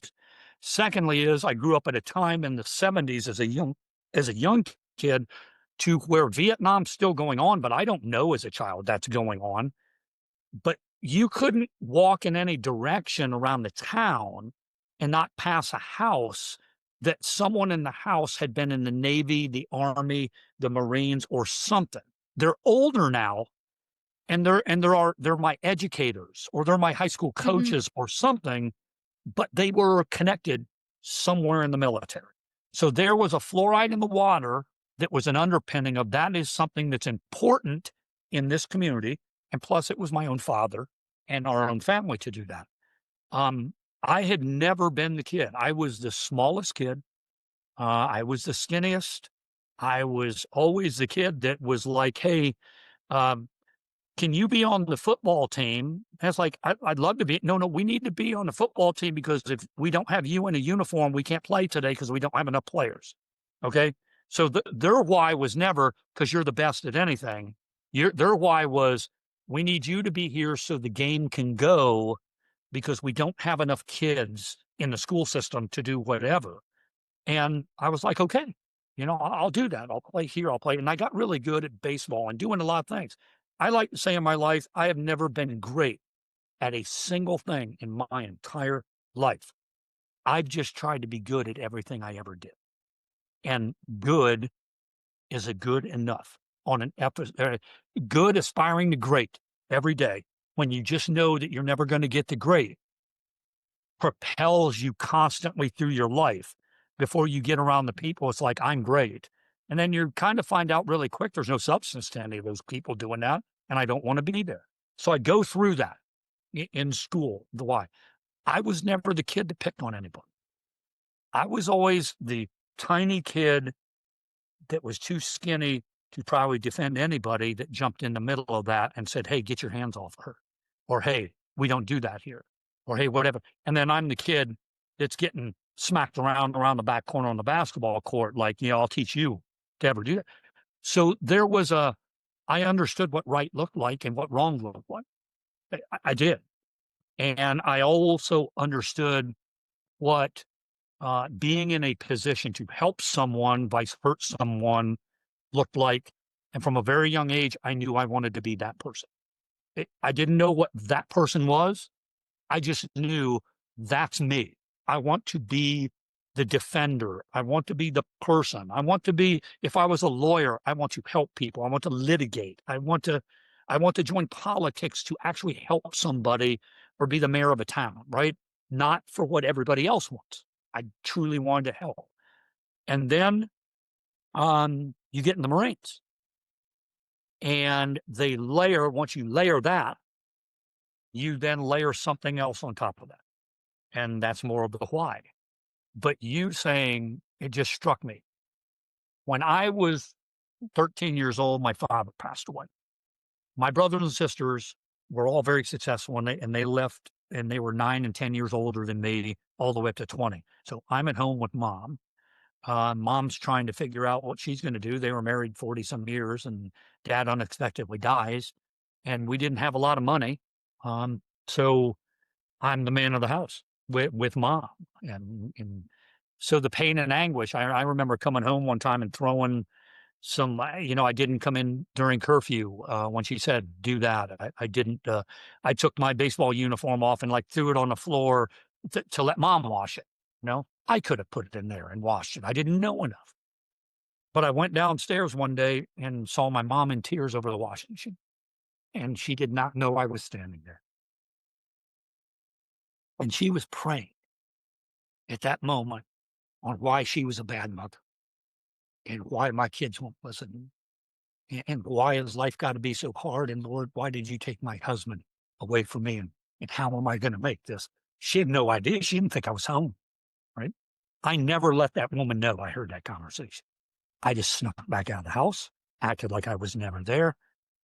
And so at a very young age, I knew that how my actions were affecting other people in ways that normally people do not see. So I also knew at that time, I didn't want to put people through that pain. I knew I'm the cause. I'm doing this. I don't know what my other brothers and sisters are. I'm assuming she means me because I'm not listening or I'm not coming home and playing by the rules. Probably I was not the problem at the time. So roughly about that time frame, we had a person in our high school graduate college named David Jones, went on to Purdue University. And from a small community, we didn't have people in sports that were ever going to go play for the Ohio State Buckeyes. They were going to go to a Division V school. They were going to go to Bowling Green. Maybe if they're lucky, they're going to do that. This guy was going to a university, and he was such a nice guy. And he was very likable. And he goes and he's going to play football over there too. I'm like, oh my God, this is something. And then I remember hearing that he just died in a car. Like so much life, so much ahead of him. And all of a sudden, boom, that's gone. Leaves girlfriends, family, everything. Like, oh my God, we were investing in this. So I went to the funeral. Didn't really know him. I went to the funeral. Small cemetery, outskirts of town, and I went there. And I was seeing all of the other headstones. And I watched the funeral and did that as a kid. Rode my bicycle out there, did my thing, and left. Something made me go back days later. And I noticed everyone else had a headstone and he didn't. No one knew he was buried, except the funeral people or whoever attended. Nobody. And even at a young age, I felt there's something wrong about this. I don't care if it's a card. Okay, his life matters. Something needs to be there. I went back into my dad's woodshed and I built a cross and took a wood burning tool and put his name on it. And then the dates, the before date and that looked very Old West, like, because I did just grab whatever I could. I didn't talk to the family. I didn't do anything else. I didn't ask for permission. I rode my bicycle back out there and pounded that in the ground. I never knew how much that meant to me. 30 and 40 years later, people were bringing that up when I came to that town. You remember when that kid went out there and did this? For the same reason that you didn't know when you were rubbing that name. Why I'm rubbing this name, I don't know this guy. I don't know nothing. But something is telling me what right looks like. Something is speaking to me to say, this matters. So I go and I do that. And I join the Marines. And in the Marines, you start losing friends, or you start losing different things by different ways. And the more you stay, the more friends you lose, right? The more wars that happen, the more friends you lose. So from a very young age, you find that. And then you tie that into the meaning of our generation brought everybody home. So instantly, I had the mental capacity to understand, not get mad, but I wanted to know the why is this? Why does that flag not matter to anybody anymore? And then I put deductive reasoning together and I said, that's because we brought everybody home. So their neighbor's not missing it anymore. He was killed in 2007, but he's here or he's there and he's on U.S. soil. And no one is relating that flag anymore to a missing person. And we don't have American prisoners of war. But it still doesn't mean there's not loss or there's not here. And so that took it to the next level of then going when I was in uniform to say, I have experienced this pain. And in a stoic Marines uniform, even being a very short individual, when you are letting someone lash out at you and blame you, and you are part of the reason my son's never coming home, because you're a leader, you're the Marine Corps did this or whatever, and you're watching all of that happen. You have gotten so used in your life to allowing people to transfer their hate, transfer their animosity, transfer their anger onto you. And you have been in a position, not in a religious way, to say, I am willing to be the person today that allows you to just strike me and do whatever you need to do to get you to another side. And I can empathize with this. You just don't know that at this time. And the Marine Corps and your friends and your life experiences, I believe, layer gives you that strength, right? Because I've been through numerous things of loss, and these people don't know me. But this isn't about me today. It's about them. So today, they don't need to know about I lost my dad when I was 13. They don't need to know about the David. They just need to know that a Marine stood here today when everyone else would never have wanted to be standing in that door that day and absorbed whatever that was. And the U.S. Marine Corps has done that for America for 250 years. They have absorbed that and said, I will put myself in harm's way. I will do that to try to protect this way of life. When everything tells people don't do that, right? These are these people to do it. So there has been this layer, I believe, and that's where you started with. There's been this layer that this has been in that just amplifies every decade to every decade to every decade to every decade, to where when people come up to you later in life and you're still sitting there, they're going, you do know that you're different, right? You do know that you're being put on a path, whether you believe it or not, to do certain things. And like you had said, that's not making $350,000. That's taking hundreds of thousands of dollars of your own retirement out of your own account to pay to do this. That also causes animosity with others, right? You know, that's family money, or that's whatever, or dad, we're on board to do that. When you can't sit down and really, everybody's always looking for the, oh, it was that. That's the point where this did.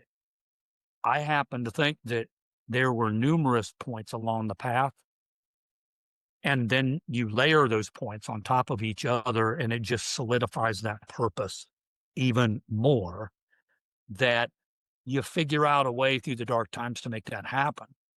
And the bright point on the opposite side of that door, rather, was this: being the person that was absorbing the pain before, that eventually leads to enlightenment, to reduce suffering for another human being in a certain way, not like a priest or a pastor or something, right?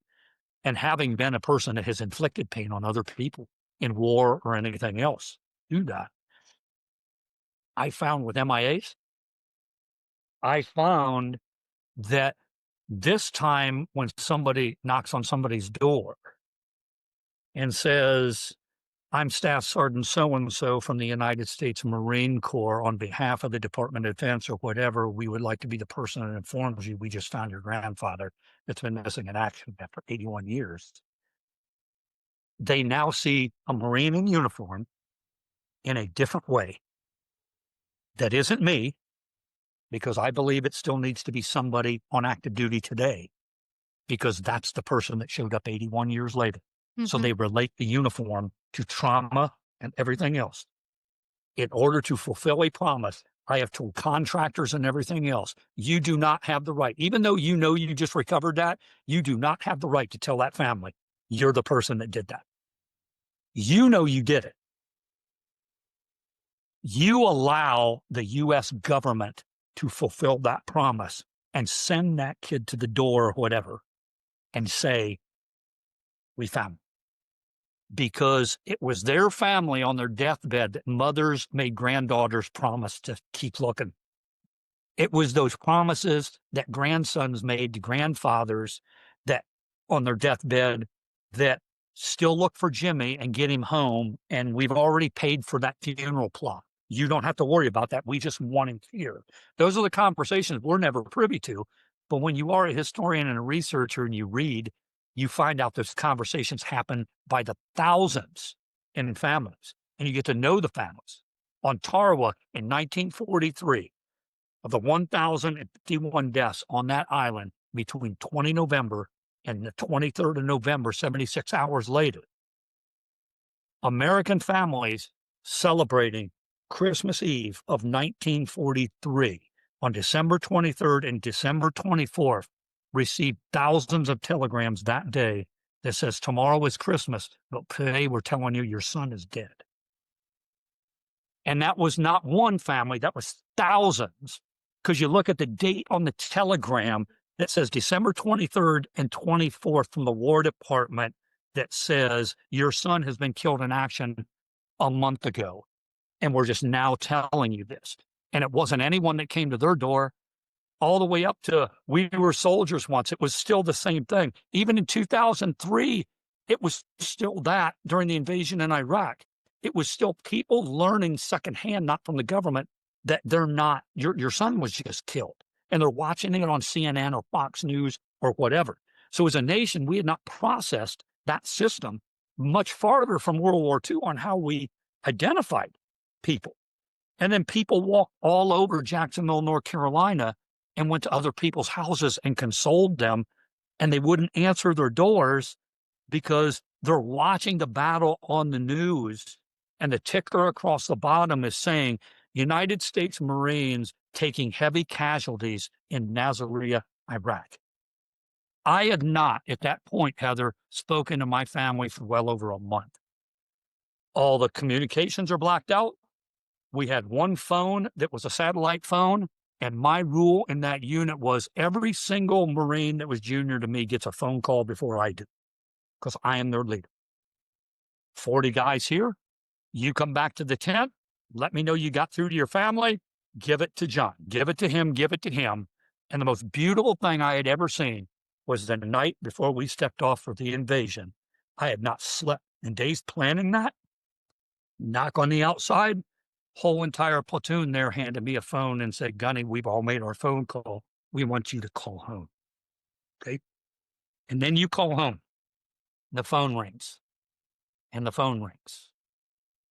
The phone rings, and you hear not just your wife, but you hear your name on the answering machine at the house saying, you've contacted the LeHew residence. Please leave a message after the beep. And you don't get to talk to your family, but you get to tell them, I can't tell you where I'm at. I can't tell you what I do, but I love you. First available thing I can get, I'll let you know. Boom, hang it up. Then you found out after you made it out of that. You hear your wife's side of that same story. And you hear her bringing the groceries into the house and hearing my voice on that phone, and she can't get to the phone before I hung up. One whole time goes by. They are sitting in front of the TV. My daughter is sitting in front of the TV.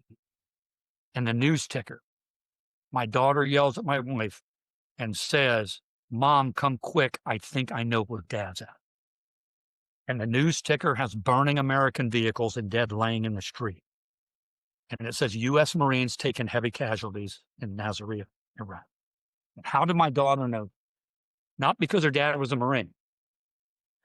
During family days, I would take my daughter down to where the Amtraks and the tanks were at so she could climb on them and she could do that. We took our vehicles all the way over to Iraq that we had worked on. We didn't just get there and jump on somebody else's things.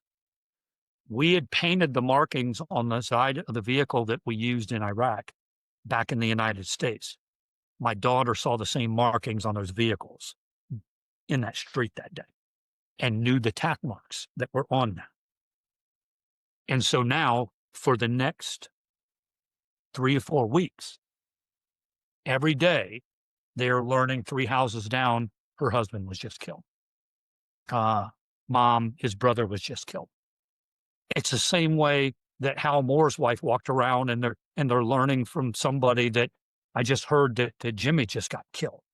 And we're talking dozens, 77 wounded, 18 killed. All of these people and these families are just like, oh my God, I'm not in. Don't pick up that phone. Don't do whatever, because it's going to be my husband next. Go through all of that and fast forward a month after all that pain, suffering, and everything, and my wife does still not know that we are alive.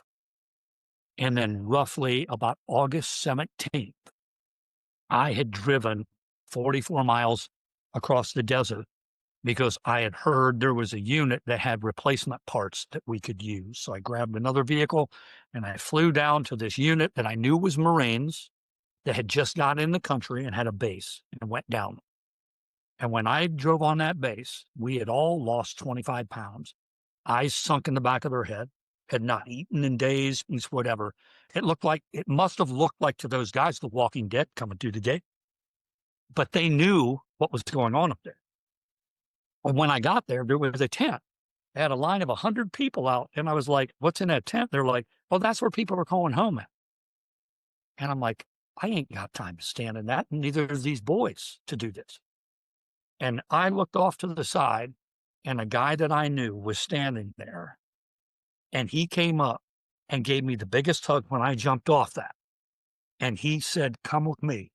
And walked that whole crew to the front of that line and said, these guys are going to make a phone call right now. You will call your wife. And she picked up the phone on the other side. So a month later, you can imagine what that conversation, I don't even think she could get words out of how happy she was and knowing you're safe. So I knew by reading telegrams from World War II, watching pilgrimages from World War I, seeing 18,000 still missing on a hill here in Fredericksburg that will never be able to be told where their families were at. But it was 18,000 men buried there, 2,700 Confederates dead, unknown, buried over here. And you're sitting here going, like you did with that rubbing, Heather, is I wasn't in the Civil War, but I connect with, I don't connect because they're Confederates. I connect with they died to do what they believed in for their family or whatever. And for some reason, that sacrifice is non-existent because their name and story will never be told. And I just knew growing up at the end of my career in the Marine Corps, my wife showed me a page. When we get out, we have to do a transition ceremony. And according to your rank, and how long you're in, you might get 2 days here, you might get a week. Same thing. You used to never give anybody any. So as you're transitioning out, they send a piece of paper around the room, and you have to put your telephone on it and who you are and your name. And then it says over here, are you going to go to college? Are you going to go to work? What are you going to do? These are all generals, sergeant major. These are high level people, right? Not corporals and that. And then it has in this block, what do you think you're going to do? And my wife said, look at what you wrote on that. And on that paper, it said, start an MIA search and recovery organization or find a way to get involved in one to make sure that no one has to continue to suffer through those kind of experiences and help where you can help. That was it. Heather, I had no idea how to make any of that happen. I was not credentialed as a scientist, but I knew that. And then you find a way. In the Marines, it's awesome. If there's not a way, you find a way to make one, or you make a way. You blaze it. You just don't take no when you do this. And then you find out, connect with the right people, do the right things, impassioned for the right reasons, surround yourself with those good people. And then you find you're now at this end, looking at still a lot of people that may not understand why, but you find out they don't need to know why. You need to know why. And it's not your job to make your life the connecting file to everybody. It's your job to impact their life at the moment you met them and be in a position to absorb that sacrifice and help them. Because now, instead of those tears of sadness, now every knock is tears of joy. And in the cup that was draining from you through all of that sadness and pain in your life, every time some loss happens, sucks a little bit more out of it. It dehumanizes you a little bit more. It does whatever. And like I told you before, some people allow that in life to just continue to get dwindled. And I had a thing I'll leave you with is in the Marine Corps they said, how did you know the day to get out? You loved it so much. How did you just know? Because I always hear you just know when it's time, right? And I said, I had this 10-step program. And they were like, are you an alcoholic? I'm like, absolutely not. I'm a Marine Corps-aholic. Yeah. I said, here's the 10-step program. And my 10-step was this. For every 24-hour period that you show up to work or you do whatever, for every bad thing, that's one step. Another. If in a 24-hour period, I find 10 things that are all bad and get to the 10th step, I don't need to be part of this anymore. And I need to voluntarily separate myself from that. And they said, I don't understand why. I said, because for every one good thing I saw that day, you take one step back. And then you take another, and it's a law of averages that day. And I said, if I have been in this uniform for 30 some years in a leadership capacity to the point where in a 24-hour period, I cannot find a single good thing anymore to see about what is going on around here, then I need to leave, because that doesn't get better. And it's not good for you. It's not good for anybody else. That person needs to leave, because what it says is no matter what's going on, there are good things happening all around you every day, but you refuse to look for those anymore. You can only see the bad things happening. And they said, so what was it that got you to 10 steps that you made the decision you're going to leave? And I said, I'm making the decision to leave because I never got to the 10th step. So nothing is driving me out. It's my own choice. And I just had one of the best days I have ever had as a Marine. I went and watched you accomplish something today that you never thought you could accomplish. Every time I got to the 7th step, Heather, I would look at the general or somebody and go, I got to get out of here. And they would be like, getting close today? And I'm like, yep. And I'd run out of the building and go find something good, because I had already drawn the line that said that's non-negotiable. Not let me get to 10 and then, okay, I didn't feel like that. No, if this happens, because that doesn't get better. And so the more I started talking to people like that was helping Marines get to their why, because the earlier they understand that they can't be a Marine the whole time. One day you're all going to be, it's not like being an educator or a doctor. You can do it your entire life if you want to do that. You're only going to be a Marine for a certain amount of time. Then your body's going to give out, or your age or whatever, you have to get out and do that. The earlier along your path, you can understand and understand that. It's not you're racing to it, but it helps you look for things along the way that helps make that easier when you transition. And you don't have to ever transition. You just find a new pilgrimage in that path to do the same exact good things in a different way that has made you the way you are for the entire way. And I have found, Heather, that in everybody's life, when you sit down and you talk to people who are disgruntled or their careers aren't working out the way they are, that you find out that they're not laying or looking for those same things. They're thinking my life's over because I can't do my favorite thing. My life's here. Well, you know what? Let me introduce you to a jujitsu teacher that lost both of his legs in an IED incident, and his life was freaking over laying in that bed too. And now he's flipping people over his shoulder, and he's very well known. And look at how he lives. Let me introduce you to another individual friend of mine named Eddie Wright, that had both of his hands blown off with a hand grenade, and he's still here today.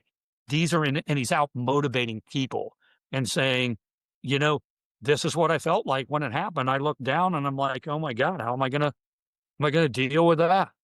And then you hear that young Marine then say, I yelled to a Marine at that moment and told them, bring me a radio and a handset and put it to my head, press the button so I can continue to give orders to people what they need to do, because I don't have hands to do that anymore. And you're sitting here going, where do we get people like that? You know, he's not thinking, oh my God, I'm going to bleed out and I'm going to die. He is thinking at the time he is bleeding out and dying about everyone else other than his circumstances.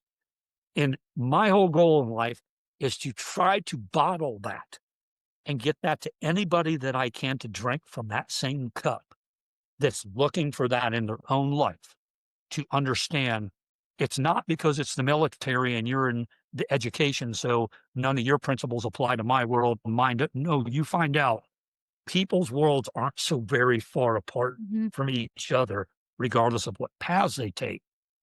When you first look in this lifetime at another person as a human being first, and then you can layer whatever bullshit you want on top of that.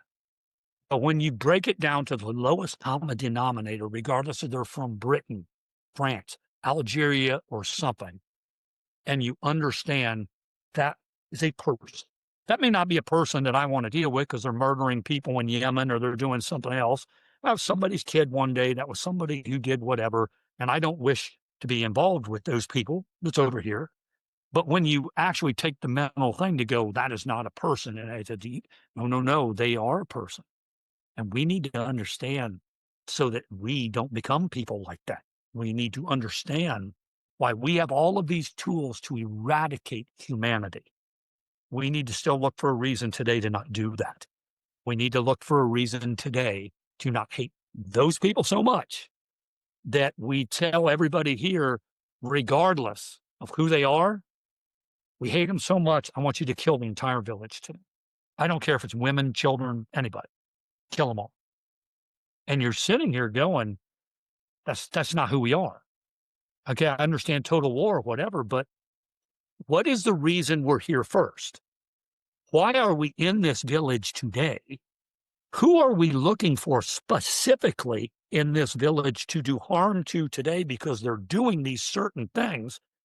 And who by proxy really are the innocent bystanders that you're talking about killing today, that only because they live in proximity, they must know what's going on, right? You don't even know what's going on with your neighbors in America, let alone, but you think this entire village is conspiring to the whole thing that's here. That's what makes Americans different from everybody else.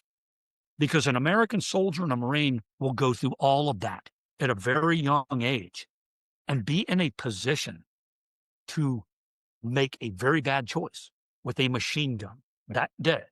And something that day says, at the age of 19, I'm not doing that. I'm going to do my mission today. I'm going to do that. But there's another way we're going to do this, Staff Sergeant. Or Lieutenant, have we thought about this, right? You don't get that kind of an education at any university the first year you're there on that decision-making process. That's not only life and death, but that is life decisions. That's not a classroom education. So it amazes me on the university systems today when we have Marines that experience that, right? And 4 years later, they want to use their earned GI Bill to go do what you now have. And so they choose to go to a university and they choose to sit in that classroom. And then they choose to absorb all of the hatred and everything else that someone is going to say. Oh, you were a Marine? I bet you loved killing babies, or I bet you loved to do this. And they'd have to have the restraint to let that person have that view. Because that's, as a university, what we're supposed to have, right? Supposed to exchange these thoughts. And, oh, by the way, maybe we bring them up to the platform and have them explain, this is what I did for the past 4 years. I'm really happy to be in the college. I'm happy to be alongside. That was what I did. And if I can help any of you and be of value, that's what I'm here for. Because a 22-year-old with 4 combat deployments to 4 different hotspots around the world has so many experiences sitting there. But the other person that is there is just not developed at the same rate. Yeah, and there are And not now a lot of outlets. now they're together. Yeah. Or the same exact thing with Yeah. the educational system crossing over into the military of a young lieutenant with a college degree walks in and somebody says, good luck, Lieutenant, you're in charge. But all 40 of those people have more experience and everything else than you do. And the lieutenant's like, how am I in charge again? How can I tell that person? And that's when you explain it both ways like that. You find out the situations are really no different in a learning environment. And they each cross-pollinate into each other to do that. And you and I now get to do that in this environment to cross-pollinate our goodness on history, after action reports, love for country in a different way, and the human element. And that human element resides in the why in all of this. The best people I have ever known that have the most successful rate of recoveries around the world are the people that understand the human element in all of that first, before they try to layer all the other nations, countries, or anything. Yeah, because it requires a level of empathy for someone who is no longer here and getting in the shoes of the service member, but also their families. And once I don't know how anyone can read a burial file, or after action report, or letters that family members are sending to the War Department in the case of World War I, or the Defense Department, or graves registration, how anyone can read those and come away and not want to do something. It is very, very powerful to actually see the words of mothers. I was just looking this morning at the burial file of Private DeHaven. John Franklin, you probably know this well, and his mother, Anna, writing. Do you have it in front of you? Like it real quick. Hold your thing. And you and I haven't talked before this. No. We haven't sent notes. We did not didn't talk do about anything like that.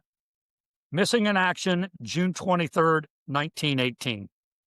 DeHaven, known as Chick DeHaven, was instantly killed in Belleau Woods sometime as Bellender on the evening of June 23rd. He was killed by a bullet. He was dead on the 25th in a German trench. His shoes had been taken off of the German that we killed on the 27th of 1918, who had a son, he said. He pleaded with us. DeHaven was buried next to Boland. This is what I love about this. He was a small kid with red face, never smoked, said he had heart trouble, always cheery and very well liked. He was from Philadelphia.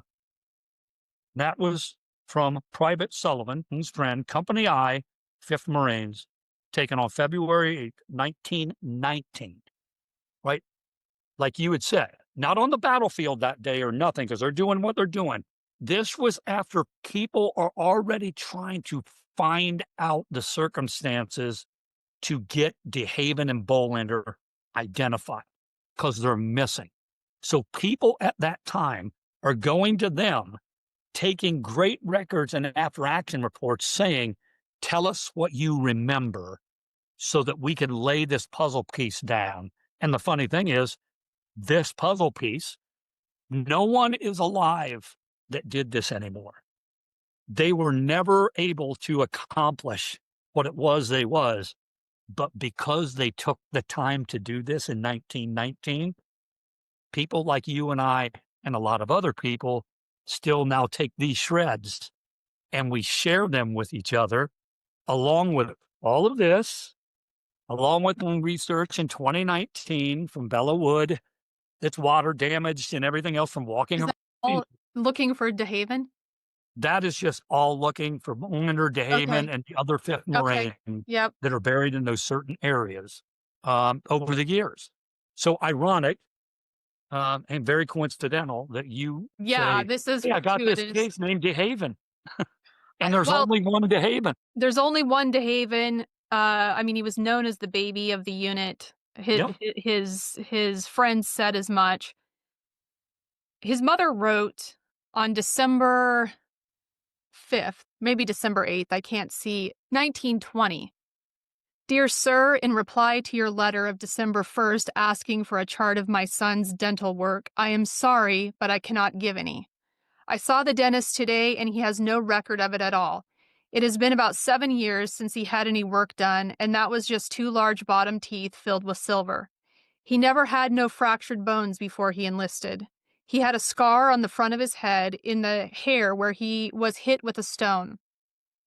I guess this is about all I have to say. I can't seem to know how it is that they have no record. I have a letter from the Red Cross stating a boy from Brooklyn saw his grave marked with a cross, made of branches and his tag on it. Now, as much as I want his body, I would rather not have any than not get my own dear boy. P.S. John was just 16 years and 1 day old when he was killed. This may be of some value in identifying his remains by the teeth. 15 years old, he had been there for a year at this point. 16 years old, he enlisted in the Marine Corps, and his story has captured me. His mother, the letters that she wrote, she was initially in 1929 when when Congress authorized the pilgrimages. It did not include pilgrimages for mothers or widows of MIAs.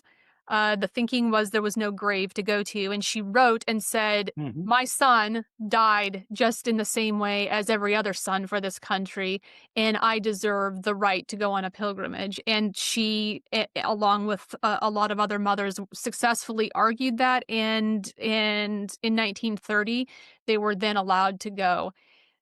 I can't let this go. I I have been with Gilles looking in the area where he was killed. There's some dis- dispute a bit, as you know, about where he was Yeah. buried and maybe repatriated. I saw this morning that it was listed as the commune of Belleau, and that's why I texted Gilles actually to say, wait, was this the village cemetery or this was a temporary cemetery? Probably you've been all of these places. I want this person found, and I know you do too, along with all the other MIAs. I think it's his age.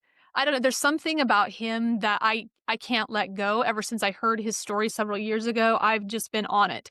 I don't have the knowledge about how to find him, but I hope that your team and all of the people that you work with will be able to locate him. I would have to imagine that there are family members somewhere. Um, and actually, how I ended up reaching out to you is I was contacted by a family of an MIA Marine in Bellawood. And this family, interestingly, it's their uncle. So this is very rare to have nephews and nieces rather than great nephews and nieces. So there is a closer proximity to actually to in terms of time to the Marine.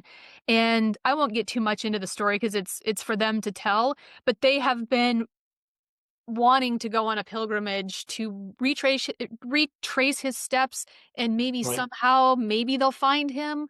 And so for 6 years they had been searching online about how to do this, and it just happened that they saw something I was doing and reached out to me. And he is his name is on the wall of missing inside the memorial chapel at Enmarn, and I hope he can be found too. It this void that is left for families like you talked about. I mean, we're talking about 100 over 100 years now. This family still feels that void. Uh, they grew up knowing about their uncle. They grew up knowing him as a hero, about his association with Bellawood and then later around Soissons. So, and they've waited their entire lives. Many of the family are elderly now, and so next year, in 2026, they're going to make a pilgrimage to France, and multiple family members are going, and it's just incredible. I am so honored to even kind of be brought into the planning of what this family is doing. Um, and thank you for the information that you gave, to kind of start getting things going in another direction. Um, I before we end this, I do want to get information out there about how families, because families do have these missing people. They heard a story, or they may have some record, or they have a medal or something, and like the family I just mentioned, they don't even know where to start. Um, Mhm. how do people who have this circumstance, where do they go? I mean, History Flight is one resource, but can you explain how a person who is like, I have a missing family member, my uncle, my great uncle, my grandfather, um, what do they do? Where do they search? Well, that is a very profound question, and of all the podcasts and everybody else I've ever done, that's the first time So thank you for actually asking that. That's the first time about how is it that someone can start, like, where do they start? One, of course, they start with their own family records, right? And they have to know from that point where is a resource to take the next step, right? So if it's an MIA in the U.S. military, here's where it gets a little crazy. If it's from World War II and now, there is still a current government mandate that covers that. And there is a Defense POW MIA accounting agency on a website that provides very good facts that are on there and does have by name queries that have family cases that are there, and also family cases that are known associated with other cases at time of death. Okay. So that is still the government agency that is overall responsible for the MIA situation, it's called, in America. What all of our problems are in the United States is what you and I talked about when you had reached out to me about the World War I family was, as a generation passes away, the United States historically closes the chapter on that generation and no longer finances search efforts or does anything on an active basis. They don't ever give up, but there is active and inactive cases. Same thing like when I had mentioned, people know a lot of what I do around here now. So this is a huge Civil War era and Revolutionary War. I get families that have been here for a couple hundred years knock on that door and go, I just heard about what you do. You know, my great, great, great whatever is one of those missing in action people from the Spotsylvania. You know, is there a way to do this? And one, you have to be realistic with people, and they have to understand the realism as well of time, grade, efforts, DNA. But I love the conversation, right? The conversation is enlightening to both people because the door closed on the World War I generation when the last World War I soldier died. Financially, the way that the government does that now is the money that they receive based on the recoveries and active recoveries that they go after at the DPAA is primarily based on World War II, Korea, Vietnam, Cold War, all the way up till now to do that. That does not mean that they do not have cases of World War I and historical files. So the first thing a family should do is identify what silo their MIA falls into. If it's a Vietnam, if it's a Korea, because there are divisions for those as well.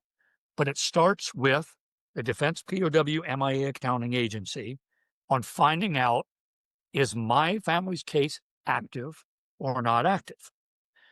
Also, every missing person has a missing persons file on record. That might just be 2 sheets of paper or something from earlier cases, all the way up to a very thick case, the more information that they have. That, again, is more aptly controlled by World War II on with the records keeping and how they do on active cases. Like you had stated, you have uncle and you have what I like to explain to people who don't get into. The first thing that I hated, Heather, was this. When I first started doing this, and I was the person that had a lot of enthusiasm, but not a lot of information. I had a lot of information in certain ways that maybe the science team didn't have, right? So whenever there were conversations, I would catch them using terms with me like, well, basically, Justin, it's like this. And I said, thank you for that. So basically, you think I'm too stupid to understand what your conversation is. And it was very confrontational at first because I felt very offended. I've been around for 31 years. I buried a lot of my individual. That was offensive. They didn't know that their terminology was offensive like that, in that way.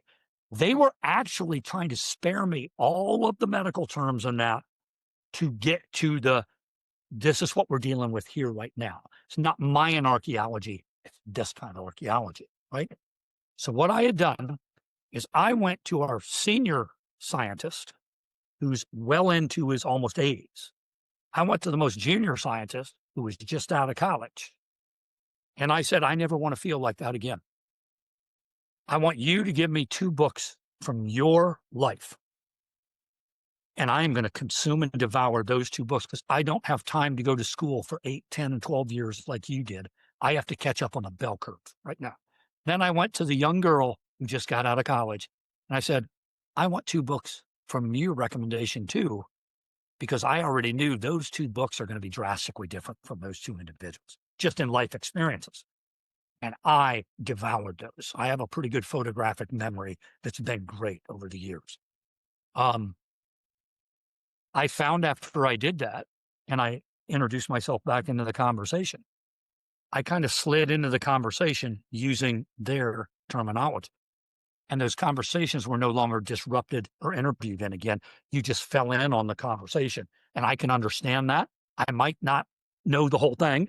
I know what you're talking about with the scientific term that was here, or the young lady that's now down in the pit with the actual skeletal remains. I'm now kneeling next to her, or I'm making observations like that mother had made observations going to that dentist saying, I hope we can help this. I'm just making observations based on trauma going, I think that looks like this, right? And she just looks up at me, 26 years old, and she just said this. She goes, down here, Justin, we use the big boy words, which means what you're saying is not exactly what that is. This is what a crush is. This is what this is. This is what a cerebral hemorrhage is. This is what that, and every single one of those is weighed on its own thing. Yeah. Okay. I looked at her at first like, really? I'm a little bit, give me some credit here, right, to do that. But that was a product of her life experiences, not me personally up till that, to where I'm busy doing this right now. I don't have time to teach you this other things that was here. And it was like, we got to understanding where each other was. Found out the key to that success was I could rapidly close the gap to them more than they ever could to me. So I made the effort to do that. I made the effort to then protect them. I made the effort to, why are all the scientists sitting over there eating and all the military guys are sitting over there eating? You're all going to sit at the same table. Where are you from? Where are you from here? Or I heard a 27-year Green Beret belittling a 25-year-old girl going, where were you at when I was fighting on 9/11? You know, I bet you were just bad-mouthing your country and doing all this other thing. You're sitting here like, she's standing waist deep in pig shit right now. It could be anywhere in the world, but she's about to recover a lost Marine. So I need you to check your attitude. And I need you to freaking understand the reason he is that way. And all of a sudden you get rid of the bad apples, you get rid of things, and here you go. And then that applies to how you talk to these families in the same manner. That letter that you wrote has so many clues, and how we find people today. Most people know dental records. That's the most historic thing. Fingerprints didn't even come around until the 1930s on people doing that. Dental records. And she's saying, although I can't get the dental records, let me give you some other identifiers. That she doesn't even know he's got a scar. He's this age, okay? Because the best thing is, I watched my young scientists, who are all osteoarchaeologists, and they are very smart individuals themselves, right? I watched them explain, I don't know who this is, but by reading the tea leaves of what I am looking at, he is this age. He has arthritis in this freaking joint, which basically places the spinal compression from age of here to here. And then I watched her say one time, and he's very, very young because the sutures on his skull have not closed completely, like this individual laying to his right here. And then you're seeing this one has arthritis. He's older than this. The femur says that this individual is 5'11". That one is 6'1". So in the absence of DNA or any markers, I now have the records, just like she wrote on there, of he Yeah, is this tall, yeah. he is this age. So I know I'm looking at someone of this size and this age, even after 100 years, that may not have a marker. Her letter says a little bit more about who this person is that we still can't identify. So the number two thing outside of the DPAA is one, if you are an MIA family member, does the DPAA and AFDL, the medical thing, right? Do they Can have, you say what yeah, what the that Armed Forces Identification Lab, okay, right? thank So you you. have the DPA and then you have Yep. AFDL, the Armed Forces Identification, the lab, right? Do they have your family's DNA on file? And so a family could email someone, or is there a A family contact can form? request a kit to be Okay, sent to them that's a non-intrusive cotton swab. okay, And sometimes I've went to families across the long road walking across America, and yeah, I've asked, "Does they have your DNA?"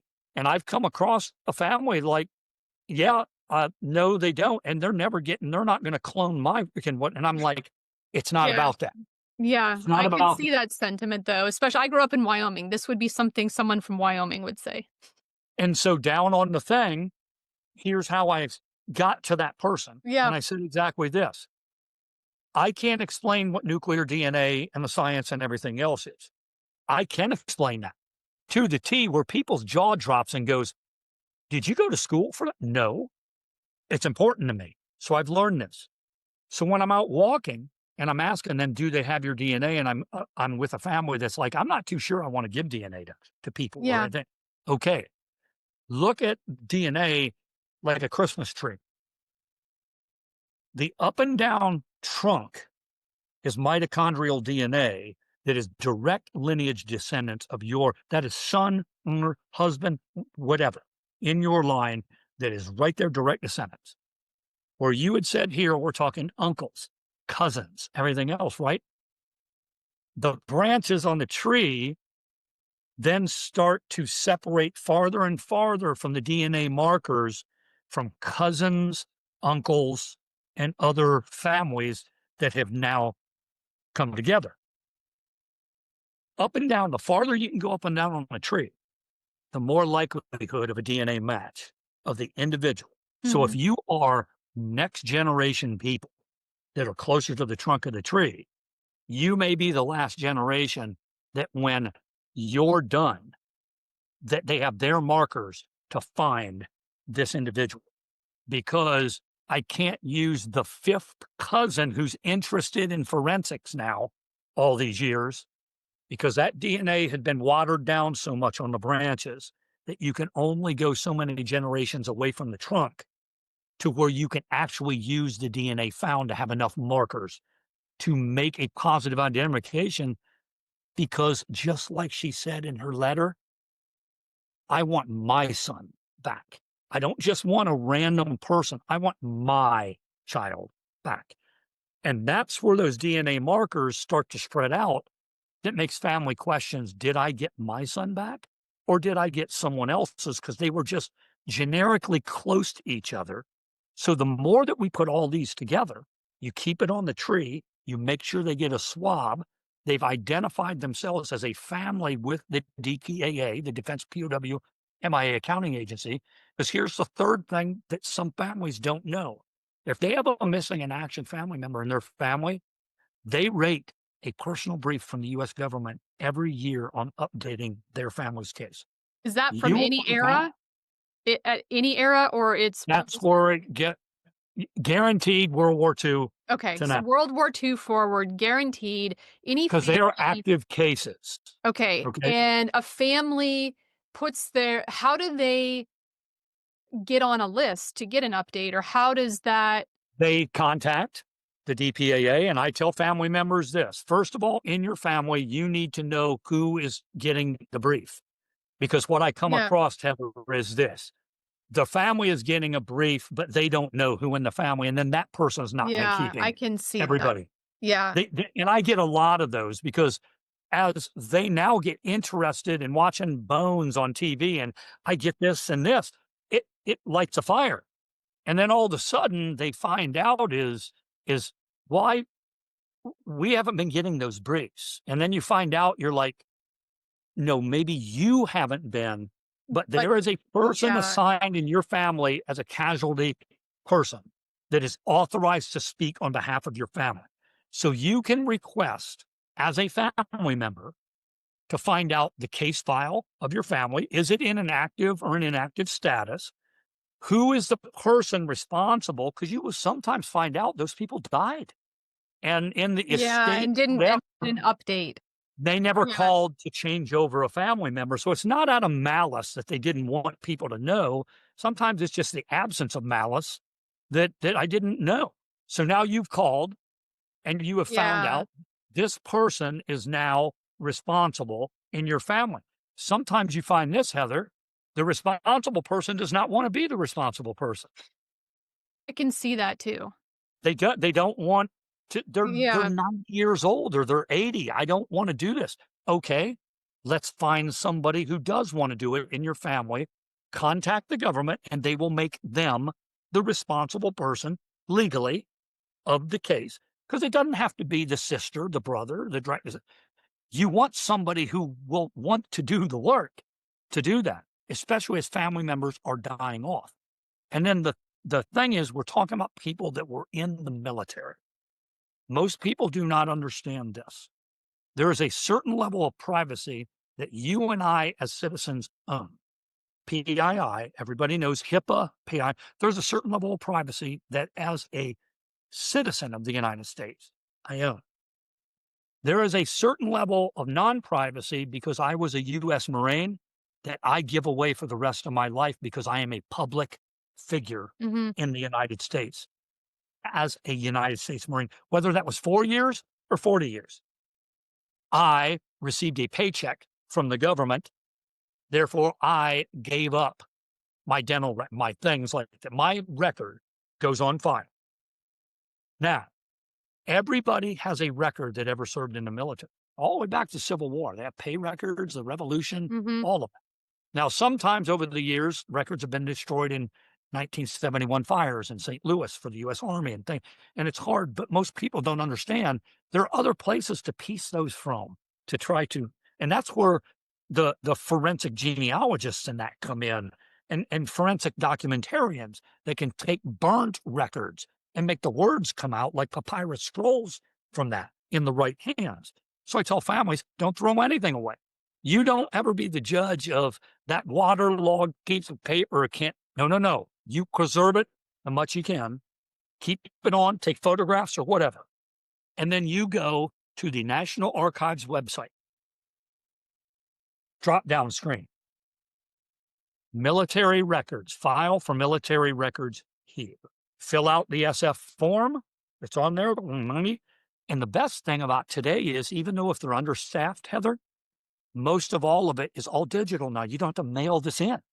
It's incredible. You can digitally sit there in 15 minutes, fill out a records request and say, I am asking because of this.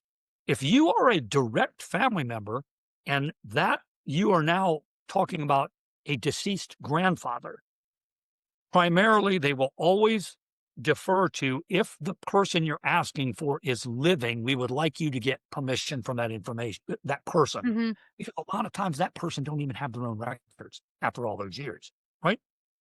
Secondly is, if the person you're asking for is not living, you're a researcher, you're a biographer, you're something in the cot, fill the same form out.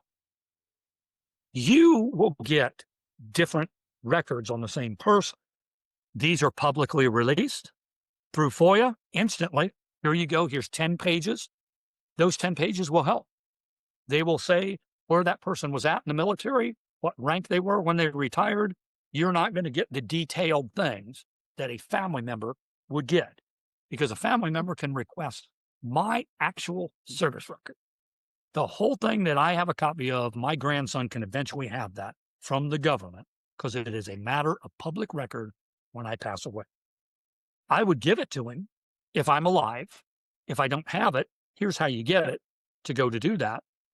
And it's a matter of timeline then at that point. Some people were getting records back in a couple of weeks. Some people don't ever get records back. I guess it's according to who you ask for that day. But there's the DPAA for the DNA in my family case. Can And I then ask there, you just a question about the DNA? I think it was point 2 that you were making about, so some people might think that the remains are, they haven't been found, and so therefore why would I give DNA? But there are many situations where there are human remains stored, absolutely. and submitting DNA could be a very quick link because the remains are in storage. So it's not just that this person may be buried in a field somewhere in northern France and they're never going to be found. It could be the case that there are unidentified remains, and that giving the DNA is a way to, it is Heather, recovery. you are, It's you are recovery one, you of nailed it. identity. You are 100% correct. Personally, from the Battle of Tarawa, I go to the Tarawa lab that is in Hawaii, because the Pacific cases go to Hawaii, off at Alaska, and that gets the European cases, and that's how they handle a lot of different things. I go out there, and there is an entire lab dedicated to the specifically almost the island of Tarawa. On those tables are skeletal remains I have visited for years every time I go back out there, because they're still missing the missing piece. When we say missing, we're actually talking about multiple layers of missing. And one of the missing is that I think that the average person, if you have a missing family member, you play such a crucial role, because it's not just about finding someone in a trench or a foxhole or under a tree. It's about bringing the identity to remains that are already known. Already known, that came back in recovery efforts in 1946, went to Schofield Barracks in Hawaii. They're laying these labs. They had died on December 7th in 1941. Their remains are coated black with oil.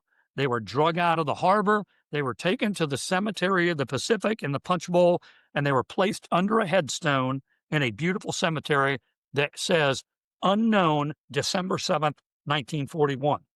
Now, your family knows that someone in their family died in Pearl Harbor, may have been on the West Virginia, may have been something like that. Now, 2017 timeframe, could be a little bit wrong off of that. The government has, at their fingertips, have worked with cemeteries and the ABMCs and everything to get funding to go and disinter unknown. We know they're there. They're under a stone that says unknown. They disinter X amount of those individuals over a certain amount of time, according to how they can process those cases. There are already markers knowing where that person came from. They just don't know who that person is. Those DNA samples that families do or don't have are the first line of defense when they test the bones that come out of there, is can they or can they not get DNA from what is in here, right? Some of the cases in those cemeteries are harder and almost impossible to get DNA extracted from anything, for the simple fact is a lot of them were treated with chemicals when they were brought back that destroys the DNA of the remains, which makes it even more special to try to find more than 20 Marines that are still in a German trench in Belleau Wood, whose remains were never treated with a single thing except groundwater and anything else that is intrusive. So on the island of Tarawa, those cases that are on those tables, the first thing is, does a family have DNA? Yes, those bones cannot give us the DNA. They still lay there. They're still a case. They're still, like you said, in a repository or in boxes, because we can't take the case any further. We are recovering other bones from where they were disinterred from out on that island that are not co-located in that casket. They took a chart and they colored every single bone in a skeletal set that's in the casket when they recovered that. My team will go out from the same area, the same place. I already know that X file, whatever, was taken out of this cemetery on that island in 1946. And we just happen to still be excavating in the same area where that individual was partially recovered from. Now we get pieces of the individual that have been hermetically sealed at 120 centimeters below an airfield that was laid down, that once again only have been infected by groundwater and no chemical, no lime, nothing, because they were rapidly placed under the ground in a rapid amount of manner. Now we get a femur, a patella. I've watched these girls recover a hand that's connected to nothing because everything else is gone, right? And then watch them stitch that hand on a table back together and then recover two hands and go, oh no, that bone goes with this hand because of the arthritis, the gap, the thing. And you do that, right? Now the hand is going to get transported back to the lab. And the first thing that's going to happen in there is a DNA analysis. Can we get DNA from any one of those individual things? If the answer to that is no, can we re-articulate those remains with the skeletal remains that's missing his left hand on here? Because even without the DNA, the more you can articulate the complete picture to get to the 98% solution ensures that people like Mrs. DeHaven are getting her son back and doesn't stay there forever because there isn't a high school class ring. There isn't something associated that does lead into that. So the DNA always right now there is such a race to try to explain. I go on personal pilgrimages all I can, specifically get on a plane to fly to places to try to convince a family, please give DNA. Just let it be on file for your case because you're no longer going to be here as the primary. We need to get somebody else, get the case. No one's cloning nothing out of here. They will only use it for this specific thing. It's not from 23andMe. It's not from that, specifically dealing there. And then, as you had aptly said, they will go to that and try to apply that in a timely manner immediately. When that comes in, we got DNA. Where's the case associated with that? That guy's in that box over there or whatever. There's a timeline that's here. Because there's also a timeline for those scientists that know that that's a 92-year-old woman, that that's their last efforts to do this. Yeah. And trust me, those people want to have the win, not just for the job either. They want to have the win the way you want to have the win, with even the way that my girls, their scientists, want to have the win with their guys that they recovered. I'm connected. Yeah, but doing the research, a person, despite the fact that we might talk about some type of scientific distance, that is not. I have not found that to be the case. I get very emotionally involved with these mothers and wives and sometimes sisters and fathers. I've read a number of accounts of fathers of Marines coming back and looking for their sons. There's an emotional investment on the part of the person that's doing the research. And that is why I implemented something over here that was a missing piece that wasn't even forensics. It was the emotional intelligence piece of rounding up everything we had said on not only closure for the family, but I found and put it into position that anyone on the science staff, from regardless of whatever country they are from, they're working on our people. And they're working on them with the same passion as if they were their own kids or brothers or anything else, because they are of the same age that they have brothers and sisters, and they're doing this. Yeah. It matters so much to them that they're in tears over their own work, not just so they can write a paper for another journal, that when the DEAA announces the identification, the next thing that I look for is when the family announces when the burial is going to happen. And then that scientist who recovered that individual, we are going to fly them to that burial. So, And they are going to be able, because why? You are the person that took them out of the ground mhm. and was the one. I want them to have the same feeling that Mrs. New Haven and that has, standing by a grave, to watch them go the final 10 yards and watch them get put to Yeah. where you mentally can go.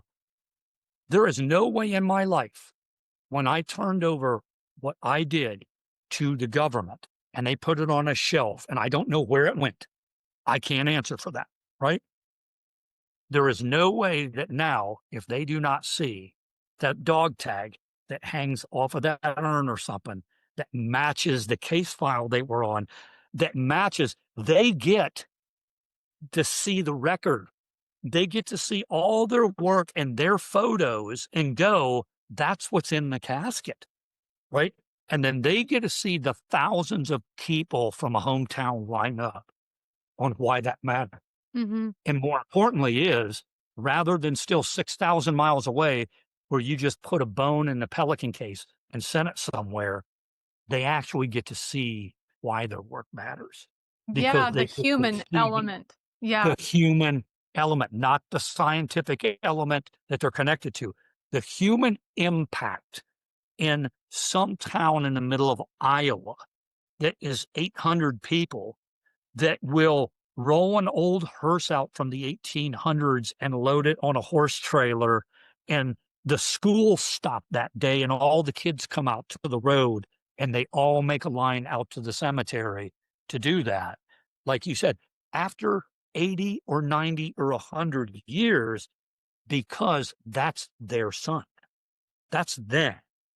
And how could you not, like you said, want to be part of a process that stands there to watch the hymns, the promise, or to watch a child who is now aged in their 70s or something themselves walk up to a grave that's buried next to her mother and go, I promised you, Mom, we'd Mm, find them, yeah. you know. And then you see a whole town. And when you're the scientist that's standing right here, and I even tell them, don't take photos. I'll take the photos. I'll take the things, right? I want you to be in the moment. And then we don't just go to the cemetery. I'm going to fly you out for 4 days and you can have dinner with the family the night before. And I want you to be able to sit there and answer all the questions they have on how was he found? How was this? Because they also have a piece to the puzzle that the family will never know. Mhm. Here was the day I was there when I knew we had your son. I knew we had something else, but I still couldn't tell anybody that. I have to wait for somebody else to do that. They're now free to talk about all of that. Mhm. And then that's where you just have an extended family for the rest of your life now. And that's the impact that makes America America. It really is. Yeah. We have had a wide-ranging conversation that has been incredible, from talking about your personal experiences, Marine Corps experiences, the film The Way, walking across America, to History Flight, to Bellawood. It's become very clear to me why you're doing what you're doing. Also, in addition to why you're doing the you're doing so with a great deal of empathy, and I can really see that and feel that, the personal connection that you have to this, and being able to imagine these families who have lost one of their sons, and to a later extent daughters. And you probably speak to the choir. Most of the a lot of times you speak to the choir of uh, military organizations, or you're on podcasts that are military or veteran related or adjacent. And I talk to a lot of people about pilgrimages. And so we've kind of been speaking to the choir in this podcast, but very, very briefly, why should this matter to people who are just out living their lives? It does seem like something they don't know yet that they need to know, and I'm curious to hear you articulate what that is. Why should this matter to the average person going about their workday, living in Indianapolis, Indiana? One, because every single one of these people that they have no knowledge of impacts the life of who they are today. And I would beg to differ a little bit on preaching to the choir, because sometimes you find out that the choir don't know as much as anybody else. Just because they wear the same uniform or they teach the same things you do, um, they don't connect the dots the same way, or they haven't had the same life experiences to make up the why. Yeah. They can go entire careers and not have the same empathy and the feeling or something Mhm. because they didn't go through the same experiences that you did. So that's why I always say it starts with you. It doesn't start with why, because not even identical twins live the same lives. In Yeah. no two human beings have ever lived the same life, not even identical twins on the earth. Something, you can wear the same clothes, wear the same hair.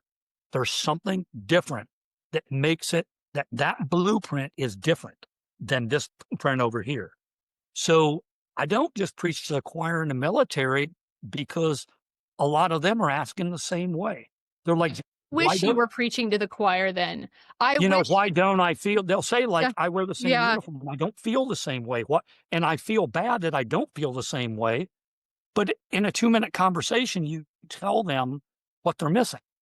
And in the military, it's easy to connect them to the the promise of never leaving a fallen comrade behind resonates with anyone ever worthy. So when you can take them rapidly back to the lowest common denominator where they all started from, then you can build on that. And that's in the military sector. And I find that works very easy if you can start laying that foundation to build on that. Why is the why on the other side, right? Why should I matter when that was 90 years ago? That was 80. They knew the impact. They knew this. I'm not connected to the military. I will leave you with the last case, and it's probably the best case. It ties into the long road. It ties into that flag. It ties into why you and I are talking. Down on the first level of this 1830s warehouse that I procured here in downtown Fredericksburg, right? I put these men's faces on the business windows on the sidewalk and their stories and all of that. So what I used to do is, when I'm trying to find something good happening that day, I either go and walk the street and I look and see who's stopping, or is it making an impact? And then I come up and I give them a coin and I say, thanks for stopping at that window. One, what made you stop to do that, right? And it was a face made them stop. Then they read or something like this, and then they find out, no, this they're talking about today, not 80 years ago. And then they walk away, they take a little piece. So I did that one day. I walked down the stairs and I watched a very put together elderly woman, dressed to the nines, old Southern. I am telling you, it's the kind of thing that makes you sit there and go, beauty truly is not anything to do with a person's age more than how they carry themselves to do that. And that she might as well have been 19 rather than 92. It made no difference, because anybody dealing with her would never have layered her age first on how she was. And I came out and said, can I ask you, what made you stop? And she read that. And in a really nice Southern, she said, honey, I walk past this all the time, and I've been wondering what you've been doing, running in and out of this building, and I see you doing this and that. And she goes, this is fascinating what this is here. And she goes, I just really wish that I had a connection to what this is. She goes, none of my family was really in the military. Um, and I really appreciate that somebody like you is doing this. However, it really doesn't. It's a nice story, but thank you for doing that. And that's about as far as it was going to go. And I just said this: are you from Fredericksburg, or did you move here? And she said, oh, my dear, I was born and raised in this town. I said, so your entire life you have lived in Frederick? She goes, when I got married, we moved away, came back. I said, okay, you live there now. not going by age or anything else. Do you have family near here? She's like, yes, I have 2 daughters. They live on the outside. One went to Mary Washington University. So they're here. Their family is here. Grandkids, everything else. Yep. Were you here in the 1940s in Fredericksburg? And she goes, absolutely, I was. And I said, can you tell me what Fredericksburg in 1943 looked like? And she goes, it was very patriotic. And there were military men in uniform from the outlying bases that came here. And she goes, they would truck those soldiers in here to watch a movie downtown. And then we would have a dance each week. And they would come over here. And then it wasn't called Mary Washington College at that time. It was this, and it was up on the hill. So the boys came because the girls were, she was back in 1943, that quick. I took her back to 1943. And then I said this. I said, do you remember these things that people used to hang up at the windows that had blue and stars on them and that? And she goes, oh, they were everywhere. He goes, there wasn't a house around here that did not have those stars on that banner. And I said, do you remember some of them were gold that were here? And she goes, yeah, there were different color stars. And I told her what those were. And she said, there were a lot of those around here when you walked around. And I said, do you get to talk to your daughter? She goes, all the time. I said, how long could you go without talking to your daughter before you knew something was wrong? And she said, well, I talked to her probably more than we should. She goes, but I could probably, if I didn't talk to her in 2 days, I would start asking a lot of questions. She said, okay.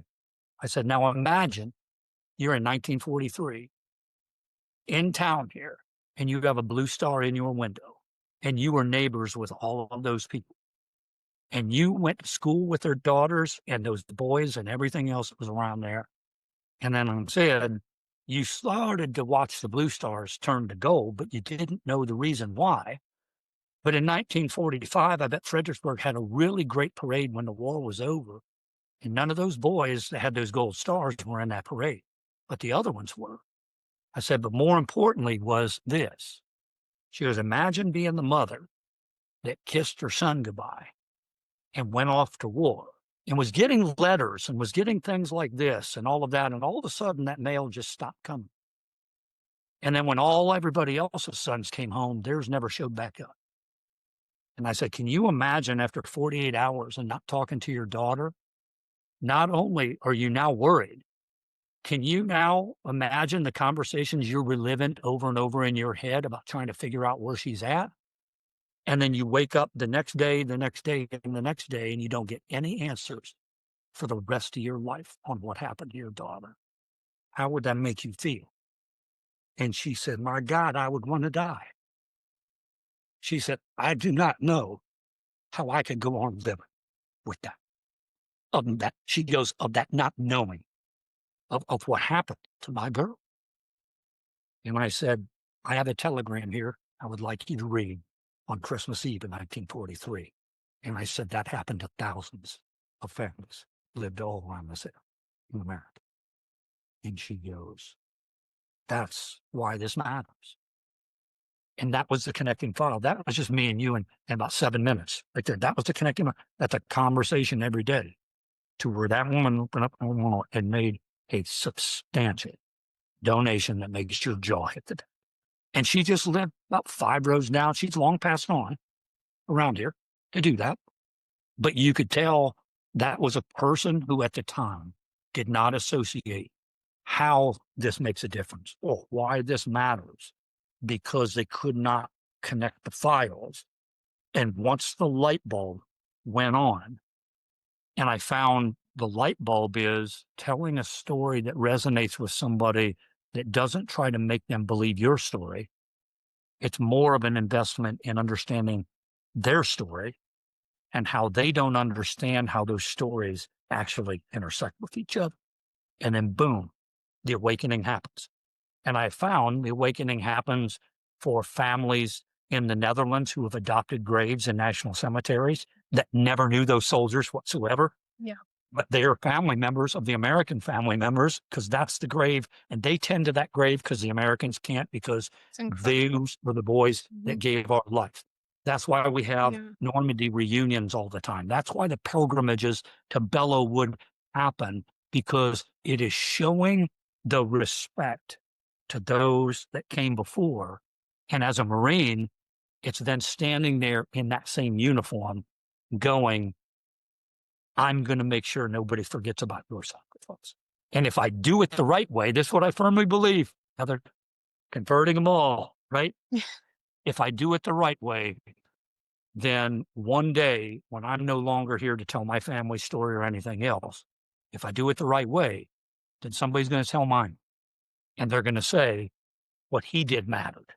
And and let me show you why he walked across the United States. And it wasn't for what you think. And it wasn't for notoriety. And 100 years from now, I think the best result that ends our conversations, my true hope in life is that there is somebody that cares enough, like you and I do, long after both you and I are in the grave, that still keeps doing this, because they can go back and pick up letters like the Genevans and that, and it resonates with them enough to do a little bit more than what they think they're capable of doing to make sure that that fluoride stays in the water, because the end result is this thing is America. This is the most right and good thing about who we are as Americans that you can find out there. It's not Baptists, it's not Catholics, it's not Protestants, it's not Puerto Ricans, it's not Jews, it's not blacks, it's not whites, it's not Democrats, not Republicans. It is us, who we are as a people. And the other countries that look at us, they look at us and they're like, that doesn't make a sense to us why Americans care so much about that. But other countries think we really care enough to bring all of our dead back or to maintain those cemeteries when the countries don't do that. So it does anger me a little bit, because a lot of time the perception is not the reality, the perception of that country. If they really knew that we didn't care or people didn't care and that's all just a show out there, it's kind of hard to do this for the next 250 years and hold this together and make people understand what makes America different. If Americans don't care about what it is that makes them American and why, regardless of what that is. And so the more that someone can get out and connect somebody to teach them this is why you don't want the flag to come down. This is why I've never seen anybody burning a POW/MIA flag. I've never seen nobody do that. Never seen anybody have a visceral reaction to snatch that and light that on fire to do that, right? One, they either don't care enough to know how much they could get from that and the wrath that would probably do that, or the other one, they care so much that they just know that I'll do whatever it takes to make sure that that stays up there in the eyes of America. And you doing the same thing. And there's where that pilgrimage lies, because that is everybody's pilgrimage. Their family cares. And then once you find out that other families care, a lot of times maybe they didn't care when they were 13. But if you keep saying that they care when they're 39 and they care when they're 54, and it goes back to that thing with Lance Corporal Wells I told you about, telling his buddy, we can't get him now, but we ain't leaving here without him. So I need you to do your job right now and make sure we're not getting overrun or whatever. But we ain't leaving here without that guy. Because if we would have left there without him, it's all bullshit. It's just all, your actions are not matching the words that you're using to inspire people. And I have found out the best way to inspire people is through action and not just words. Yeah. And it does seem that if we as people could have conversations that start with the end, because we're all inevitably meeting the same end, and work backwards and focus on how people lived and remembering them and talking about the values for which they died, whether that is through military service or it's through humanitarian work or it's through someone being a teacher, we would be in a better world because this does unite us. I mean, we all want to be remembered, and we all want our lives to mean something. Well, I think most of us do. I don't know if everyone wants that, but the vast majority of us want to live a life that has impact and meaning, for our families, for ourselves, for the greater world. And the world would look different, I think, if if you and I were leading conversations about, let's start at the end and then move back, to the divisions come down. We all share a human quest. We're all searching for something. It's one of the things that draws me to pilgrimage, because I find that it unites. We're all on the search for something, and that something is what connects us. It's a deeply human, deeply meaningful type of search, and and your work is doing the same thing, in looking at connecting the past with the current, but actually through the precise vessel of a human being. Very well said. Thank you, Heather. Well, JD, it's been fun. Mhm. This has been, really interesting for me. I've learned a lot, and I really appreciate your time. And I think we're probably going to be chatting in the future, because I'm going to be relentless on on Dave, and I'm going to keep at it. Good. And I know you are too. That's what it takes. Yeah. So thank you so much for being a guest. And I go is it historyflight.org? Is that did I get it? Flight.com. Okay, historyflight.com. I'll list that at the end of the episode so people can click the link. Thank you. Awesome. Thanks a lot, Heather. It was great talking to you. Thanks for the Yeah. time.